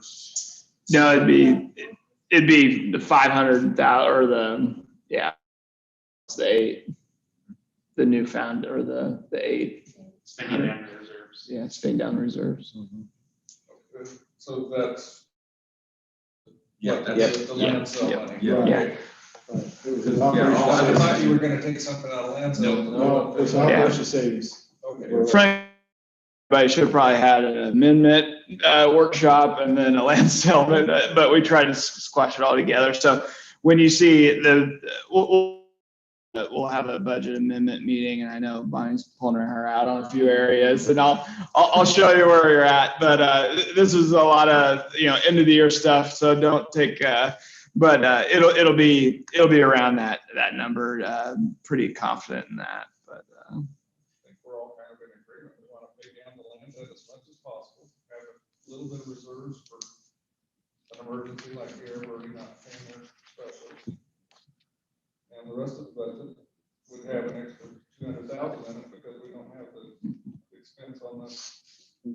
I think we don't have consensus on how much parity reserve. can I run a couple of different scenarios? I'll tell Adam to do one scenario with putting pretty much all of the land bank money plus the PVC money inside a prepayment, and the other with leaving 300, and just see how much that costing us. Meaning it could be maybe 5,000 a year, and it might change your tune versus 10,000 or so, 20,000. So we can make that discussion when we have the numbers in front of us. Yeah. That decision. And then with that, I guess we'll have variance on that with callable versus non-callable. Yep. And then we didn't talk about it too much, but I think Ty, I will get with you with the results of our pay study, what we talk, and that'll be a factor as well in our amended budget and where we want to go in operating wise. But as you can tell, land sales is great because it frees up a lot of operational costs, and that all special assessment payments are considered operational. And then also when we lower the land debt, that also frees up some money. So that's why I did. I think we're gonna be all right. So there's no more questions. I got a lot of homework and I'll come back to you guys with hopefully some numbers. Sound good? And I guess how quickly do you think we'll actually do something on this? I'll call Adam tomorrow morning. The Fed's gonna keep interest rates down for all of 2021, I've heard, read. So I think we have time. It would be interesting to see if that other PVC deal can get done. That would be actually, then we're looking at 9 lots, which is fine. You know, that's kind of our last big chunk, no pressure time now. But I think we have all of 2021 to discuss it. It might not be our first thing we do, but I know getting that done. Capturing the interest savings versus waiting on that, I think is Our first interest, debate. it's in May of 2021, so that would probably be my target. If we need to move, it'll be probably before that. So, like you said. And depending on our road situation, if we do have to draw a new loan for that, if personally, I don't know, this is a long discussion. Do we need to consider that within a certain time frame to capture interest rates, or? I guess we have all of 2021 to talk about it. I guess maybe you've already answered the question. Yeah, Ty and I talked a little bit. We'd really like to, if now that we reach a neutral, we really need to have a bunch of meetings on our 5-year CIP plan and stuff that, because a lot of times, we make bench decisions, which sometimes aren't the best. So we should probably sit down and have a whole process of what we want to do for the next 5 to 10 years. That's our plan. That is, yeah. And have a program, believe it or not, Bel Aire. Yeah. So any other questions or discussion about these things with Ted? Finances? Item then is the land contract. The mayor had asked if I, had the time that I spend or the contacts that I have. And so I actually did that for 2020, and it was pretty interesting. You can see, and really who these people are, the prospects. I've got a separate page that you'd like to ask me who individually. I didn't put it in your packet because be kept confidential. But anyway, you can see the different contacts I've made, and so it gave me a little. Oh man, these are just the last contacts that I made with you. That doesn't include all the times I've talked to them up until that. And you can see, some of the ones we were unsuccessful in getting, and kind of why they were unsuccessful. But again, it just kind of shows you the time that I spend, or the amount of people I talk to, and whether they're successful or not. And so I like the idea of doing that because it really made me look back and say, well, I want my time together. So that's all I have on that. And like I said, if you want to know the specific names of these people, Yeah. Just keep in mind, negotiation wise, just as when you're buying a home, nobody wants that information out there that they're looking at land in Bel Aire or whatever. It's just, until that deal is done, they don't want to publicize. So, good. I appreciate you doing that. Yeah, thanks, That's I good appreciate that. Great. All right. So the next item we have is the legislative platform. I had put some ideas together, and they are just ideas. They're not saying, oh, we can't do this. But basically what I had proposed or put together here is we need to continue with the same thing we had last year, and I have added a few other items that I thought would be beneficial to the city to do. So that's why I put that in there. I did participate in this legislative priorities discussion, but they have like 5 or 6 groups that review these. So my participation is just one of those 5 working groups that do these. So this is a summation of a committee of committees, basically, is what it is, okay? So I think they have a pretty decent proposal. There's some things in there I wouldn't go with anyway. But I thought in the interest of trying to help move discussion along, I would at least make a proposal and let you discuss it, whatever you want to do, okay? So. I really like the approach that we took last year on not focusing on adopting a version of this, like we've done in prior years, and focusing on a one pager that we could get in front of our representatives that represent Bel Aire. Because, I truly believe that none of our representatives probably have the time to read Bel Aire's version of this and other versions of this that they get sent. And so communicating to them our top couple up to maybe 5 priorities is, I guess I could have a strong preference for doing that again personally. I agree. And maybe the mayor can talk me into swapping a few of them out or something like that. And I'm totally willing to discuss that, but I do think that the brevity is more value. I think if we get too long at all, it becomes pretty not helpful. Yeah. Well, we can certainly do that. I'm getting to that where I know these guys a lot better than I did in years past, but even still, that's certainly something we can do. So what would be those top ones if you move things around? And maybe you don't want to move things around. You want to just stay with the ones we have. I would love to hear your considerations if you think there are a couple on here that you really like and care about, and maybe a couple of the others that we had last year that you might think are worth moving. Well, one of the big ones to me is the law enforcement and public safety. And I did work with Chief on that one, and the police body and vehicle and or other camera videos. I worked with him on that one as well. The governor put together a commission. I can't remember what the name of it was. Do you remember his name? It's a long name, but basically it was to review police practices and racial considerations of police practices. There were some good things out of that report, but it's like a 165-page report. Mm-hmm. You're welcome to have it if you like. Okay. But there's a whole lot of things in there that are just, they're frankly illegal. You can't do them. One example is they're proposing that they create a database of all police officers' disciplinary actions. You can't put people's HR issues out there in a database for public view. That's against the law. You just can't do that, okay?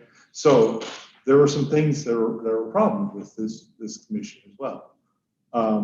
So we kind of put this together, and like I said, the police chief had a lot of input on there. So I think that would be very beneficial for us to put that in there. I do not believe the legislature would go off to the deep end on any of these issues anyway, because just knowing who they are and such, it just doesn't feel like they would do that. But to me, that's one that, those are two I would think would be very important to have in there. Of course, if I didn't think any of them were important, I wouldn't have put them there. Okay. Your language is consistent with Lee's legislative priorities, which, I know the league is going to be very involved in how this commission's recommendations actually shake out. Mm-hmm. So I think that would be well received in that sense. I guess when I read the way that it's worded specifically, I don't disagree with anything that you said. When I look at how it's worded specifically, I'm not sure that it communicates a specific ask of our representative. The representative selected to represent Bel Aire in the way that it's worded. You can maybe read between the lines, but maybe we're asking them to not really do much because we think our police department has it under control. But if that is the ask, I'd like to make that more clear. I think you're right. Okay, it really is. Yeah, we put a lot of our police department has a lot of these things in place already. the legislature to come in and say, you shall do it, and then that throws you into, okay, how do we comply? It's kind of like what I was having to do all year long with the executive orders. How do you comply? Are we in compliance? And that could upset an apple cart here that is working fairly well. Which almost feels like a home rule issue. Yeah, it's also a home rule issue. You're absolutely right. Number one, or two. I think Chief, we got to talk on that as Okay. well. He was very comfortable with this general, because again, wanting to, I mean, this is the government commission, they're going to every city and state, and it's a front page news kind of issue. So wanting to address it in a way that's general, that's still kind of like Mayor says, recognizes that we're doing the things, but doesn't really do much more to bring any unnecessary scrutiny. And I guess the way that I'm thinking about this is the way that I think we're gonna approach this is we're gonna identify a few topics, and we're basically gonna send a letter to the representatives in House and the Senate of the state of Kansas that represent Bel Aire and say, hey, here's what we'd like you to think about from Bel Aire's perspective. More so than we're saying, hey, here's some general thoughts that we have, and I guess it's in that spirit that I'd like it to maybe be a little bit more clear of what our ask is of them.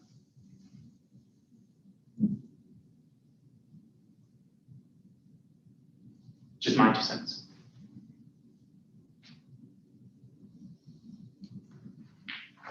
I understand the desire to be a little more direct, and I do understand the politics of not being quite so direct. So, I don't know that I have a preference there, because both are important. So which way do we go?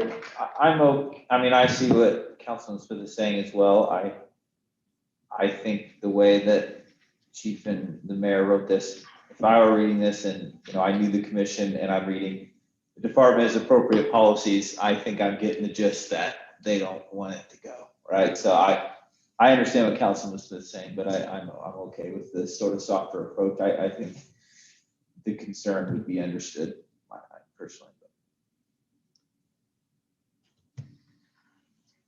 And any policies that come out would go through legislation. So any unfunded mandates, we have an opinion on those. Any overly broad, HR burdens, we would address those specifically.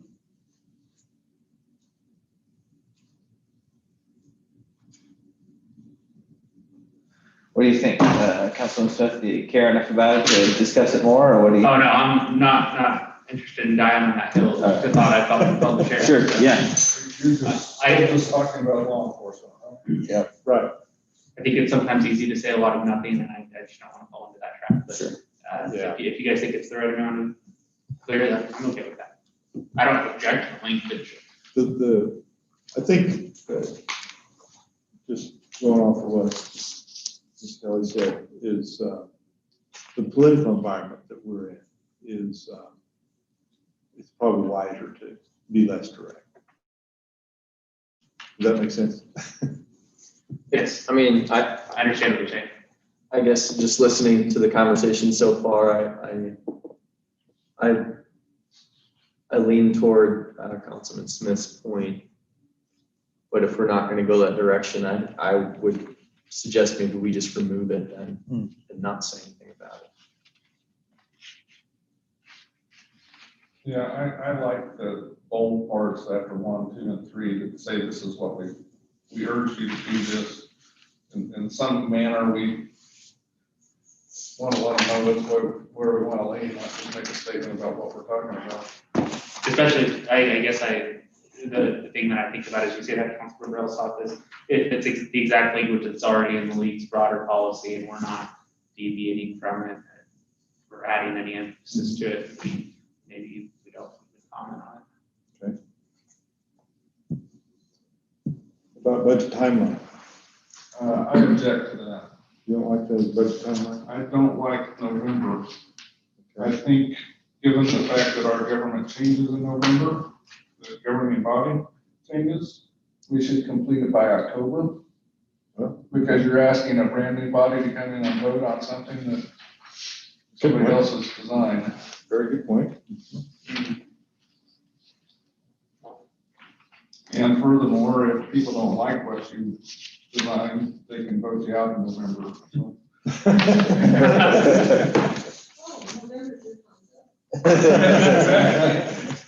Yeah, I guess I was kind of surprised to see that as a thing. I mean, Yeah, the league has supported that. yeah, That's one of their top priorities. really. It's on the. And they're saying November. I mean, what is the main reason? August Yeah. is clearly really early. The gap between August and January implementing the budget. And it's just, I would Yeah, like but- for October for approval. I don't want to have it like drug out over the entire year. I mean, it's kind of nice. Yeah, it's a busy time doing the budget done, and then it's move on time. I mean, I don't know. we're not gonna do a continuing resolution. So we just start 2 months later. If our options are November, I agree. I'm not fired up about moving from, so anyway, I know these are recommendations, so. Yeah. So Yeah. I'm Well, okay I guess with it's just just not out doing of this. curiosity. I mean, has it been an August thing for a long time? It seems like maybe it has, but I don't really know. I think that changed recently, like in the last 10 years or so, maybe. But we've also moved elections around. Yeah, true. They used to be in April. Oh, is that right? I guess I Yeah. don't even know my history. You on were that. actually, you were the first council elected the election. Oh, you mean the city election? Right. Okay, okay. Oh, that's right, okay. That is refreshing my memory now. I won't say anything more, but you guys can keep the budget schedule exactly the way it's written. It just allows people, if they wanted to stretch it to November, to do it to November. So it just takes your guys in. If you say, hey, let's Yeah, do it like we've always done it, you just do it. But This is what we're. To ask them to change things. Right. Well, I guess, So I wouldn't ask them to change it to something I don't want. so, Mr. City Manager and Mr. Finance Director, does this solve any problem? I mean, have we had an example in the past where we've had some major calamity created by not having the budget more flexible towards the end of the year? I mean, there's no calamities, it's just hard when Ted has to start meeting with department heads in May and April and say, what do you want for next year? And they're 3 months in this year. And then they say, well, how much do we get? And he says, well, I don't know. Revenues are gonna be this year, but we budgeted this amount, maybe more, maybe less. And so really on the budgeting side, tough because, and they usually don't get sales tax revenues to us till July. And so for the next year. So yeah, from a financial planning standpoint, it's tough. But from what I'm hearing is we already have the league coming out saying they're going to push for it. I don't feel like you have the support to either go against the league and say it should be October, or that you feel, that it really needs to change to November. So maybe that's just something to take out. I think that the thought around November is, from Councilmember Welch, is a really good one with Yeah. elections in November. I Yeah. think if they are going to change it, it should be to October, and I can certainly understand the desire to do that, because the further you move out from a forecast, right, the further you're forecasting into the future, the less accurate you're going to be. Right. And so you probably could prepare a more accurate budget closer to the end of the year. So maybe that would be a reason to do that. There's some states that they have until December 31st to put their budget together. So, I think if you're going to move it, then, the issue of election, that's a great comment. So then, why not just allow it to go to December 31st? The downside is you have council or council members that have never done a budget. So. But the way it's proposed, we can set our own policy regarding how we do our budget process. So I think I would just take this one off.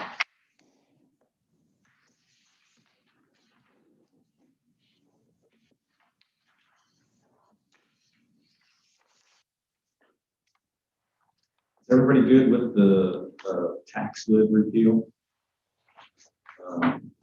That's important. The mayor, you said in here, it's important for you to have your decision. What should or shouldn't stay.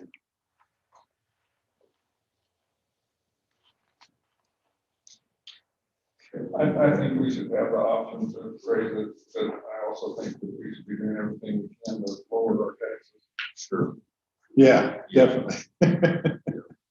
You never know what's going to come up that you might have to do it. And that one actually has a Senate bill that's being going through hearing right now, hopefully remove the tax rate. So Luke is watching that one too. So that's one that could actually, having that as number one, actually fits what's actually going on right now. Cool. What about number two? Home rule and properly county mandates. I agree. I don't think they should tell us to do something and then not pay for it. Because that goes right back to the tax lid. Yeah. Tell us to spend money we can't tax. You can't get the tax, but you got to spend money. We decided that when we wrote the AG's opinion on Coracoma, like setting a standard for all cities, we cited that home rule priority. So we use that last year, we'll probably be able to use it again this year.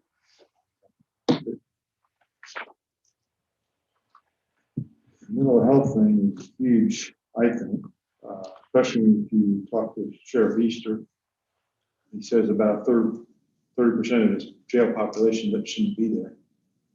Shouldn't be there because they're mental health patients, but there's no place to place them. And my brother-in-law is a police officer, and I think it's a huge problem. He works at the sheriff, it's just a huge, I think it's a huge problem. I think this is one of the, as far as one of the ones that gets my juices flowing a little bit, number 3 is probably the one for me. Yeah, it's a, I don't know. I think we need to cover it, but I think Bel Aire's too small to really deal with it. If we hire a whole other person. No, we're not suggesting we're gonna do it.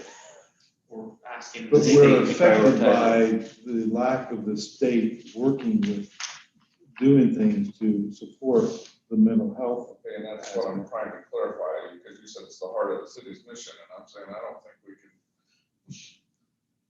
Public health and safety are, and one thing that would make our city safer is if the state did more to address mental health. And obviously, there's lots of things the state does. Maybe we need a little more elaboration as where I'm going. Well, maybe we can reword that, Yes. to say that. That's a good idea. I don't know. Yeah. You know, those people get in jail because they were causing some problem. And the police are the first to have to deal with that problem most of the time, right? But they really shouldn't be in jail. They really should be getting some help. You know, their medications I'm are not arguing against that at all. okay. So but if you have some wordsmithing to do there, I'm open to that. Yeah, I don't know how to rewrite it, but it's clearly the city is concerned with it, but I don't know that it's part of our mission. Eliminate the city's mission language kind of doesn't make sense.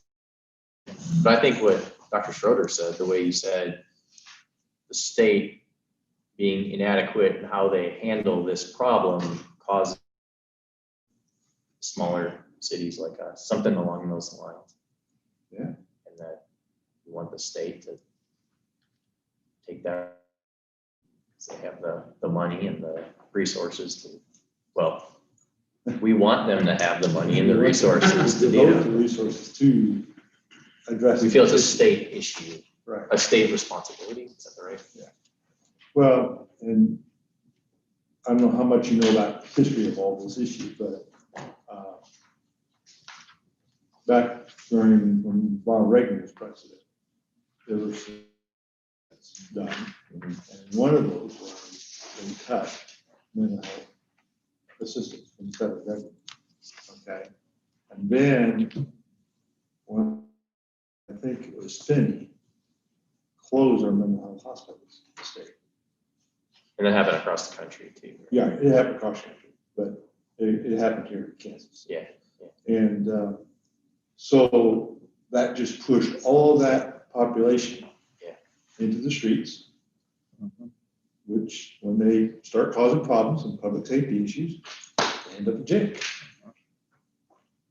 And that's where we are. And it's more expensive. I mean, you guys went to that commission and you talked about it a few years ago. I'm totally convinced by all that. So what do we, So if we want to do a better statement here, I'm all in favor of better statement. Strike that first line and just leave the bold.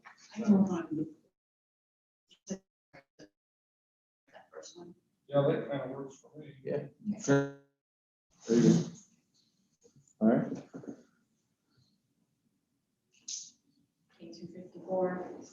We need to have some Huge for us. issues. We've lost some deals because of that lack of an interchange. I'm surprised we have to have that even now. I mean, they're not gonna move now, but they're located here. North 254 is like it is. So that was cool. That's what you said, who's located here? FedEx located. Oh, there. yeah, okay, yeah. I would assume they pushing for interchange too, if they can. I think they would, you know, they've had their own trucks wrecked on 254. One of them bad wrecks, I think, was one of their trucks. So budget timeline, we'll leave that out. That's sure. Yeah. So this is one where the mayor's statement here. Different. I'm sorry, the proposed statement. It is different than. It's different than, so you'll want to look at this one and see if there's any kind of, So we. Do we know if there's any planned legislation around asset forfeiture in the coming session? it's not on the priority page, and I haven't heard anything about legislation. A couple of years ago, they did kind of give us some direction on, how to take care of the assets during the time that they're in possession. I know there's some federal work on it, but then, there's the argument perspective, which I think I said last year, cities sometimes, take that revenue and use it to enforce or, drug cars and sell those and use those proceeds to enforce more crime. So there's that perspective as well as, like the mayor's perspective as well about due process concerns. And those try to be addressed through forms. I know we have like a weapon in possession that we've held it for almost 5 years. No one has come to get it. And the city is getting ready to go through a process with that. So cities tend to try to be conservative on when to move on those. I mean, I kind of think asset forfeiture should go away, but I don't think it's going to be a priority for the legislators this time, so I don't even know if we should. I should make the top of our list. I don't disagree with the statement either, but as far as in the spirit of keeping it short, I'm okay with this one not being one of the ones, even though I don't disagree with it. Yeah, I tend to agree with the statement as it's written there, but I also agree that, yeah, we probably don't need it in there. So the Medicaid expansion was a big push by our governor. She did her State of the Union address tonight. I do not know what she said because I've been here. But I do know this is one of her big pushes. And I personally, and from what I this whole thing, is we're addressing a problem created by the ACA by expanding Medicaid, and we should really go back and just correct the problem that was created in the ACA and bring those reimbursements back up for Medicare, because that's what's hurting, especially the rural hospitals, is their elder patients, and they cut the reimbursements for Medicare, and so those hospitals don't have the revenues they were getting. Particularly it's the hospitals, it's not just hospitals, but particularly the hospitals. They do some other things that are very interesting. We won't get in those discussions. So that's why I drafted this the way I did. I don't remember what the league's position on this is. They're, They're in favor of. in favor, and it is one of their priorities this year. They'd like to see it. They'd like to see it. My first thought when I saw this one is that, you know, I don't necessarily support the Medicaid expansion, but since the city is not in the healthcare business, I don't even know if we should have a policy on that as the city, even though as individuals, we may all not support the Medicaid expansion.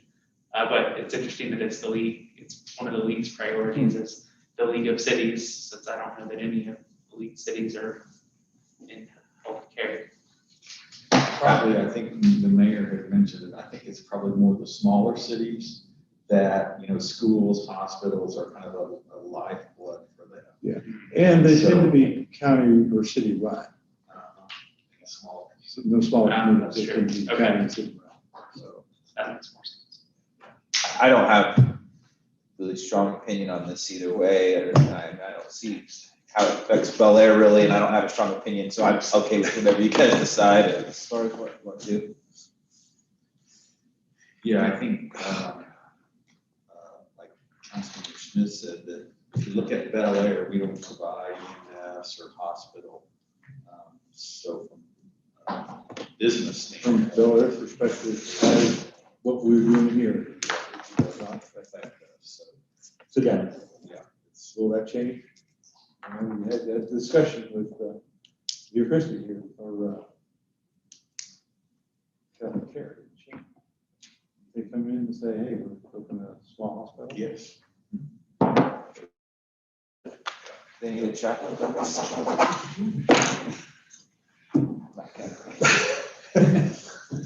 They will need non-Catholic chaplains as well. In fact, Sister Agnes Weber coordinates all. She knows a lot about it. But, So okay. for this year, we'll leave that out. And if we get a hospital next year. We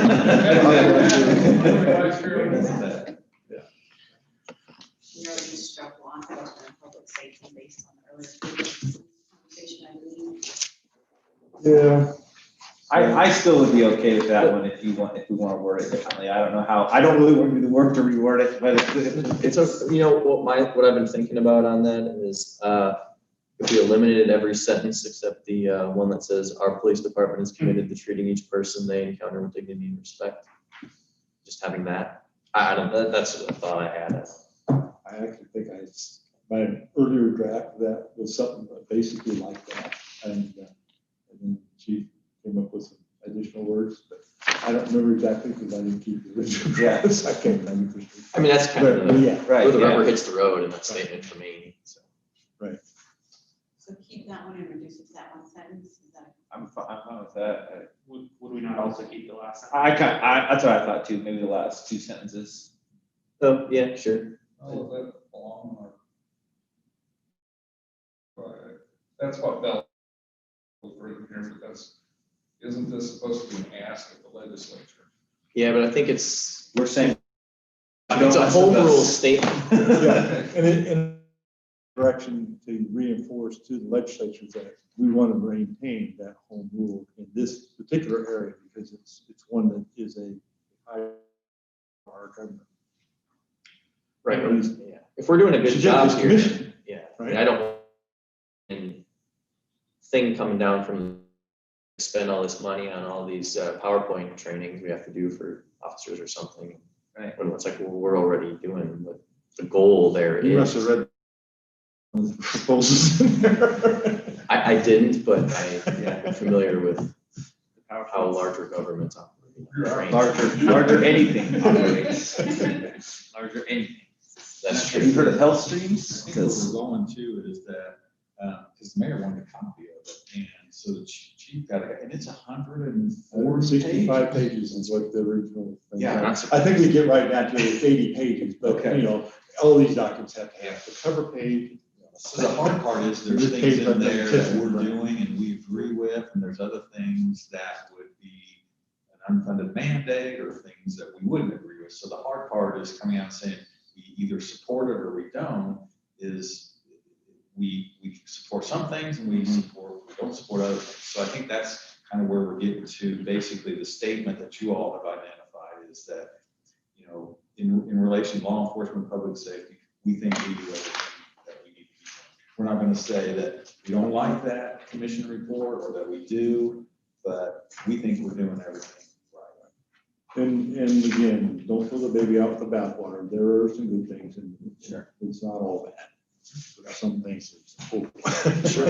Yeah, I completely agree with all that. My only thought is, I guess in my mind, I was thinking 5 was a good number, top 5, and I don't know if that one would be my number 5 for top 5, or if it would be one of the other ones down below it. But I think the police body or other camera information that's in here might sort of above that one for me, since maybe that's different than the league's policy, whereas our statement on the law enforcement and public safety is consistent with the league's policy. I guess I'd be looking for a little bit of clarification on the body cam. What would change versus what we're doing now? Aren't we currently saving everything? So the body cam issue right now, every year it's a battle that we have to take on from a law enforcement perspective, because right now we're allowed to set our own standards for what should be kept, what should be maintained, and whether or not we use cameras in what situations. Right. If the state were to come in and require cameras, require certain retention times or release or costs, they could really change our body cam program. So that's what we looking at. And you know, every year as things kind of evolve and people kind of expect instant, it moves that up as opposed to a possibility. I don't see the league didn't mention it as one of their top priorities, but it's always one of those that's kind of a top concern because it's such a budget, you know, difference. And what happens is there are some people within the community, within the populace, that think that, oh, it's no big deal to release a body camera. You can just, the video, you can just release it. What are you waiting for? What are you holding back for? What are you trying to hide from us? And it isn't so much what we're trying to hide, it's what we're trying to protect the innocent, the people and the peripheral things that show up in those videos that really shouldn't be out in the public, okay? And those are things that Jackie and the police chief and others have to go back and review, and it takes a lot of time, and it's a lot of expense. So if the legislature doesn't handle that appropriately and give us appropriate guidance, right now we're fine with what the current law is, but if they try to change the law and give inappropriate guidance, we're going to open a can of worms that we don't want to open. And it's not right to do that either. I think we had one request that was about just an average request, and it was about 16 hours of attorney and clerk time, and most of that time was attorney time because it was such a long event, and that was one. And so maintain and kind of use that, you're probably having to hire a couple more positions to keep those records, maintain those records, and review them if you're going to release. So our concern, obviously, you know, Chief likes body cameras. Of the very few cops I've talked to about it, all like, and we're just talking about we're afraid they're going to do stuff that just Without funding. without funding them. And more urgency to getting. Right, Which you say. which you must is release cost, right? Well, cost. If you say a body camera video must be released within 48 hours of the request, If you hire enough that's people, almost an you untenable request. if you hire enough people, you can do it, I suppose. A lot of it ends up being cost, I would say. So I agree with that. I think body cams are wonderful, but obviously we as a small entity are concerned about things being pushed on us that we can't afford. So. Good, this one also ties back to home rule. Right? Let us set our policies for body cams. Let us implement them the way that is appropriate for our city.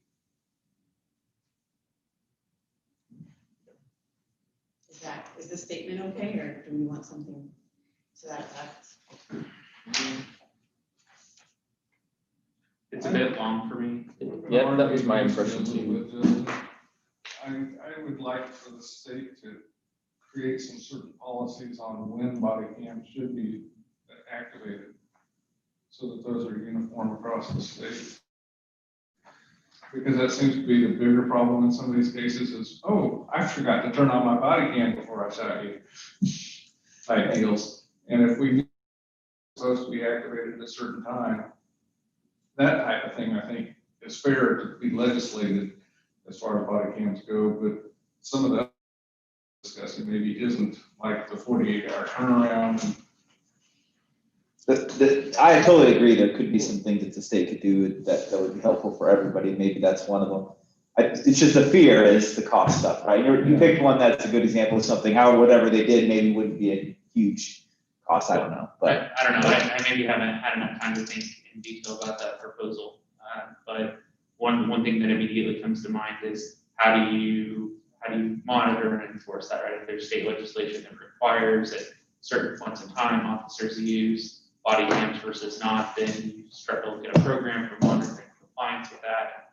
It seems like anytime you have that type of legislation, you open up a bag of worms. So I want to think about that a little bit. You do, but at least one of the things you have in your bag, like the police chief says when he has something in his bag, if you've got an officer that forgot to turn his camera on, you can fire him for not following procedure. Right off the bat, instead of going through the whole thing about what happened. We have it now. But we already do have those policies. I mean, I'm not sure that we have a policy that says you must turn the camera on at this point in At a time. local level, we do have policies on when cameras are supposed to be on, how long that's routine, and when reports are supposed to be written, and those can be. So we're overachievers.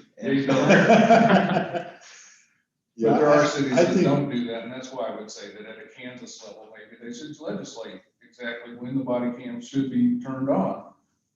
I don't particularly disagree with it, it's just, it could be complicated, there could be, I don't know. There's I think always it should the be a you can home go rule too thing. far Yeah. and cause problems scenario, but I'm saying I just don't think we should totally say we should make our own rule, because there'll be some other cities.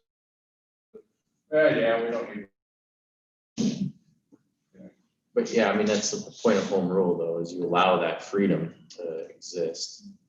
Because I mean, you're, That we don't want to use body cams. Yeah. In Bel Aire. in your scenario, you'll I mean, it's, the police don't know when they're gonna when they pull over a car, whatever the situation, they don't know when they're gonna have to And that's the use point. lethal force or If you whatever. don't know, then the cam should be on. So the policy, get out of your car and pull somebody over, you turn on your body cam. If it's not already on. And we can delete the video later. because- The only thing that solves that problem is just a law that just says it has to be on all the time whenever they're out in public. And that's not necessarily bad. When I drove a school bus, if you turned on the ignition key, the camera came on and it stayed on for 15 minutes after you turned it off. Well, I think we're getting in the weeds on specific body cam issues that I think whatever our Bel Aire policies are fine, the best I know. So are we gonna add this, I guess is what we're saying. I don't have a strong opinion either way. I guess do we know sort of what the league or what pending legislation maybe is going to do about No, this? it's the same conversation you all are having at the legislative level, but, you know, I'm wondering, what about just that first sentence?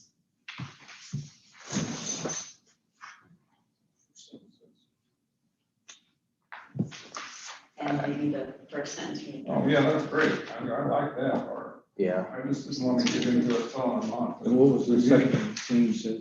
The first sentence from the third paragraph. Maybe I'm on the wrong paragraph. I was at the. I'm sorry, police two. vehicle camera video. Second No, paragraph. she's suggesting two sentences, the first sentence of the first paragraph and the first sentence of the third paragraph. Oh, which one's There's only the two first paragraphs. Aren't there only two paragraphs? Well, maybe. Yeah, you're right. Okay, you're I right. just looked over. It's two. So the first sentence from the first paragraph and first sentence from the second paragraph. There you go. Yeah. So Read the sentence, please. The desire I don't for- know which paragraph you're on. the desire for public transparency needs to be balanced with the need to protect the innocent and ensure the cities are not unduly burdened. And then on the next page, the one that says, additionally, the redaction process required before a city video is released pursuant to a court order or subpoena is expensive and time consuming process. Yeah, I'm good with that. I think that conveys the issues that are at balance. Yeah, I'm just thinking about why I only want that one sentence. I like the first sentence. I'm good with that. Yeah, and I think the second paragraph is the thing that I'm most concerned about is the redaction and requirements around releasing the videos. So putting that in there, I think it's great. I would also take the second sentence on that last paragraph.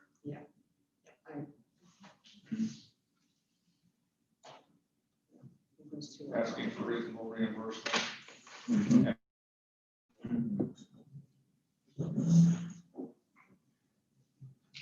Okay. Very good. Want to talk about marijuana? Got any? Nope. I believe marijuana should be treated like alcohol. So Yeah. we've got a top five. Are we wanting to move this one above? I don't have a desire to move it above. I'm not I necessarily. think we shouldn't say anything about it. I agree, I don't think it's in my top five. All right. City county special district consolidation, there is some serious discussion about that one. And we do know that the Wichita and Sedgwick County are talking about consolidating fire departments, which are a concern to other communities in the county. I think we should be concerned about that as well. I mean, I don't know what their plan is because I haven't heard a proposal yet. They've been talking about it for decades. So they actually put a committee together to work on it. Is that still active or do you know? I don't know. You haven't heard anything about it? So, It's probably been 6 months since I've heard it, so I don't know what they're doing. The other question is, how many other cities are not under county fire department protection? Which cities have their own fire department to begin with, besides Wichita? Let's see, Derby does. Cheney does. Is Anderson? Andover does. You They're know, out of the county. though. Yeah, that's not separate. Let's see. So us, Park City, we all have, Gene. yeah, Cheney's got their own. Is it volunteer? Goddard, there's a lot of cities actually that have. that Valley use Center. Sedgwick County. A lot of cities that do and a lot of cities that don't. Yeah, sounds like. Well, That's more than what I'm half. asking, are there any cities that don't use Sedgwick County besides Wichita? Yep, there are a few. There are a few. They're the ones that would be most upset about this, I guess. Yeah. Well, I don't know, I don't know how this would affect, like, the Wichita service, depending on how they do the consolidation, which might be concerned. Because right now, Wichita has a substantially lower mill levy for their fire service than we do, like 13 mills versus 18 mills. Yeah, and interesting enough, the Sedgwick County Fire Chief used to be my next door neighbor years ago. He's no longer the fire chief, but he told me back then, he said, my department is shrinking every year. Is the purpose of what every year? Shrinking Oh, every year, shrinking. because Wichita is growing every year. So, and it's probably shrunk even more, but, you know, I know there was and I don't know who it was, but I remember a person in one of these discussions, it was the Zoom, so I don't know who the person was, I didn't see him, from Bentley saying they were concerned about this as well. So it is a concern. It's tough. I mean, it's, at some point, they're gonna have to collect. If you talk to a really pro Wichita person, they really do not like the county on the fire because they end up having to cover places like Bel Aire anyway, because they already have a truck closer in Bel Aire than the county does. So even though we pay the county, sometimes a Wichita fire truck might end up covering us. So I'm just not sure I have even a clear picture of this well enough to be like, oh, I know I really want to put this on The there. problem with the ballot initiative, though, I mean, just in thinking about this, is that like first of all, when it comes to the fire department issues like the county, the county commission really gets into that. I mean, they deal with that. That's under their umbrella, right? And so, Because I think they're the board of fire as well, right? They have a separate Right. for that. I don't know, I mean, so they're elected officials making those decisions and, you know, that can be part of their platforms or whatever, but I don't know that a ballot initiative really Well, if you have a helps that ballot issue. initiative, whatever Wichita wants is what you're gonna That's true. It I mean, that's It depends on how you write it. That depends on how you write a ballot initiative. Right. If you say Bel Air, do you want to join this consolidated fire district? Is a different question than do we fire district? Mhm. is very powerful. I don't know. I wouldn't add this to my top Yeah, five. I wouldn't either, but Yeah. it's an interesting issue. I mean, Yeah. Certainly.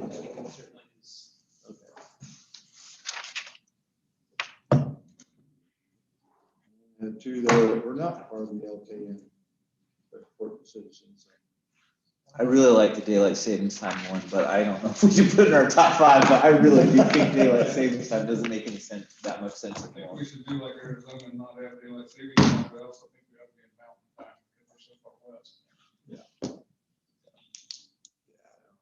If you pull that one off. Or our own time zone. I do want to be Hawaii. The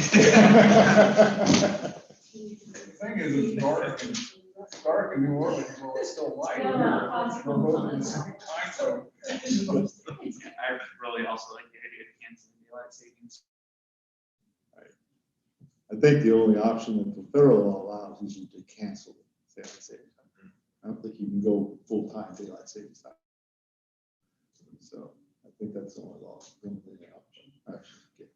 It was interesting when I went to school in Arizona, and it was always kind of weird because for half the year, I'm 2 hours away from family, and then I'm an hour away from family, depending on the. I had a similar experience in California before the rest of the country went to daylight savings time, because California would do it and nobody else did. And so it's like always changing, just like your Arizona experience. Arizona had a different reason for not going with daylight savings time. That allowed their evenings to start sooner, where it was cooler, so more people got out in the evenings. So we all love this idea. Is it, we loved it enough to put it in the top five or not, or we want to make a really short version and make 6 or? I think we should keep it out. I think I think about too, I mean, that's a fairly radical idea. It's a great idea. Such a It's a great idea. That's why I like it. Okay. So do you have some good notes of what we're gonna do? I do. Yes, the other one, the value of both amendment, I do know that, there's petitions going to get this amendment looked at again by the legislature. So it may come up as well, but,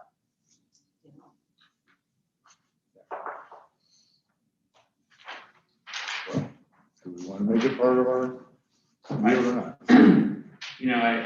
I'm not in favor of abortions, but this is another one of those things where I'm not sure it affects the city as the city entity, and so I don't know that it should make the city's legislative priorities. I agree. Even though it's a personal priority, I don't know that it should be in the city's legislative agenda. so we'll get this cleaned up and send it out. Did we settle on a fifth one? The 5th was going to be the body cam. Okay. That's good. Yeah, the body camera That could affect us reduced pretty big. to 3 sentences. That's what I have. Yeah. Mr. Mayor, thank you so much for all your work putting these options together for us. This is really great. Really, starting with this is just about untenable. Yeah. I do really appreciate your work on That's a that. pain. Yeah, I agree. That's great. thank you so much. So the first time I saw that, I went through it quite a bit, and I think you probably remember, I threw out some ideas and said, hey, yeah, I'll go do it. And so I went and did it, and that's what we did, but I thought we needed to get a little more. Yeah, last year. I was really Process careful here, about because it was just kind of thrown out at it. Do you remember that, the first time you saw that legislative agenda about two years ago? Yeah. It was like, Oh, no, so oh my gosh. it was like 25 items. Right, yeah. I remember the first time I saw it, I read it super carefully and I wasn't even, First time we went through it on council, we went through a copy of this line by line and addressed every single. Pretty line. much, yeah. I really I think we wasted our time.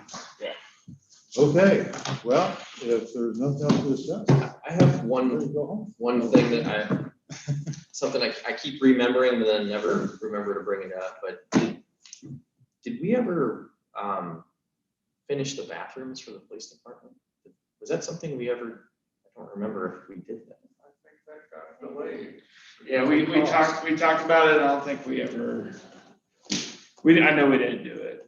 It was just, came up during one instance and it hasn't really came up again. So Uh, the issue is they don't have one in the. They don't have a shower, yeah. It was, I think it was a particular instance happened and it brought to light and then nothing really came about it. But I think it was $4,000 to finish it out or something, so it wasn't a large amount of money. But Anyway, that's something that I keep thinking about. I Yeah. think we ought to We put should- that into the We should have that. budget. That needs to get done. Okay.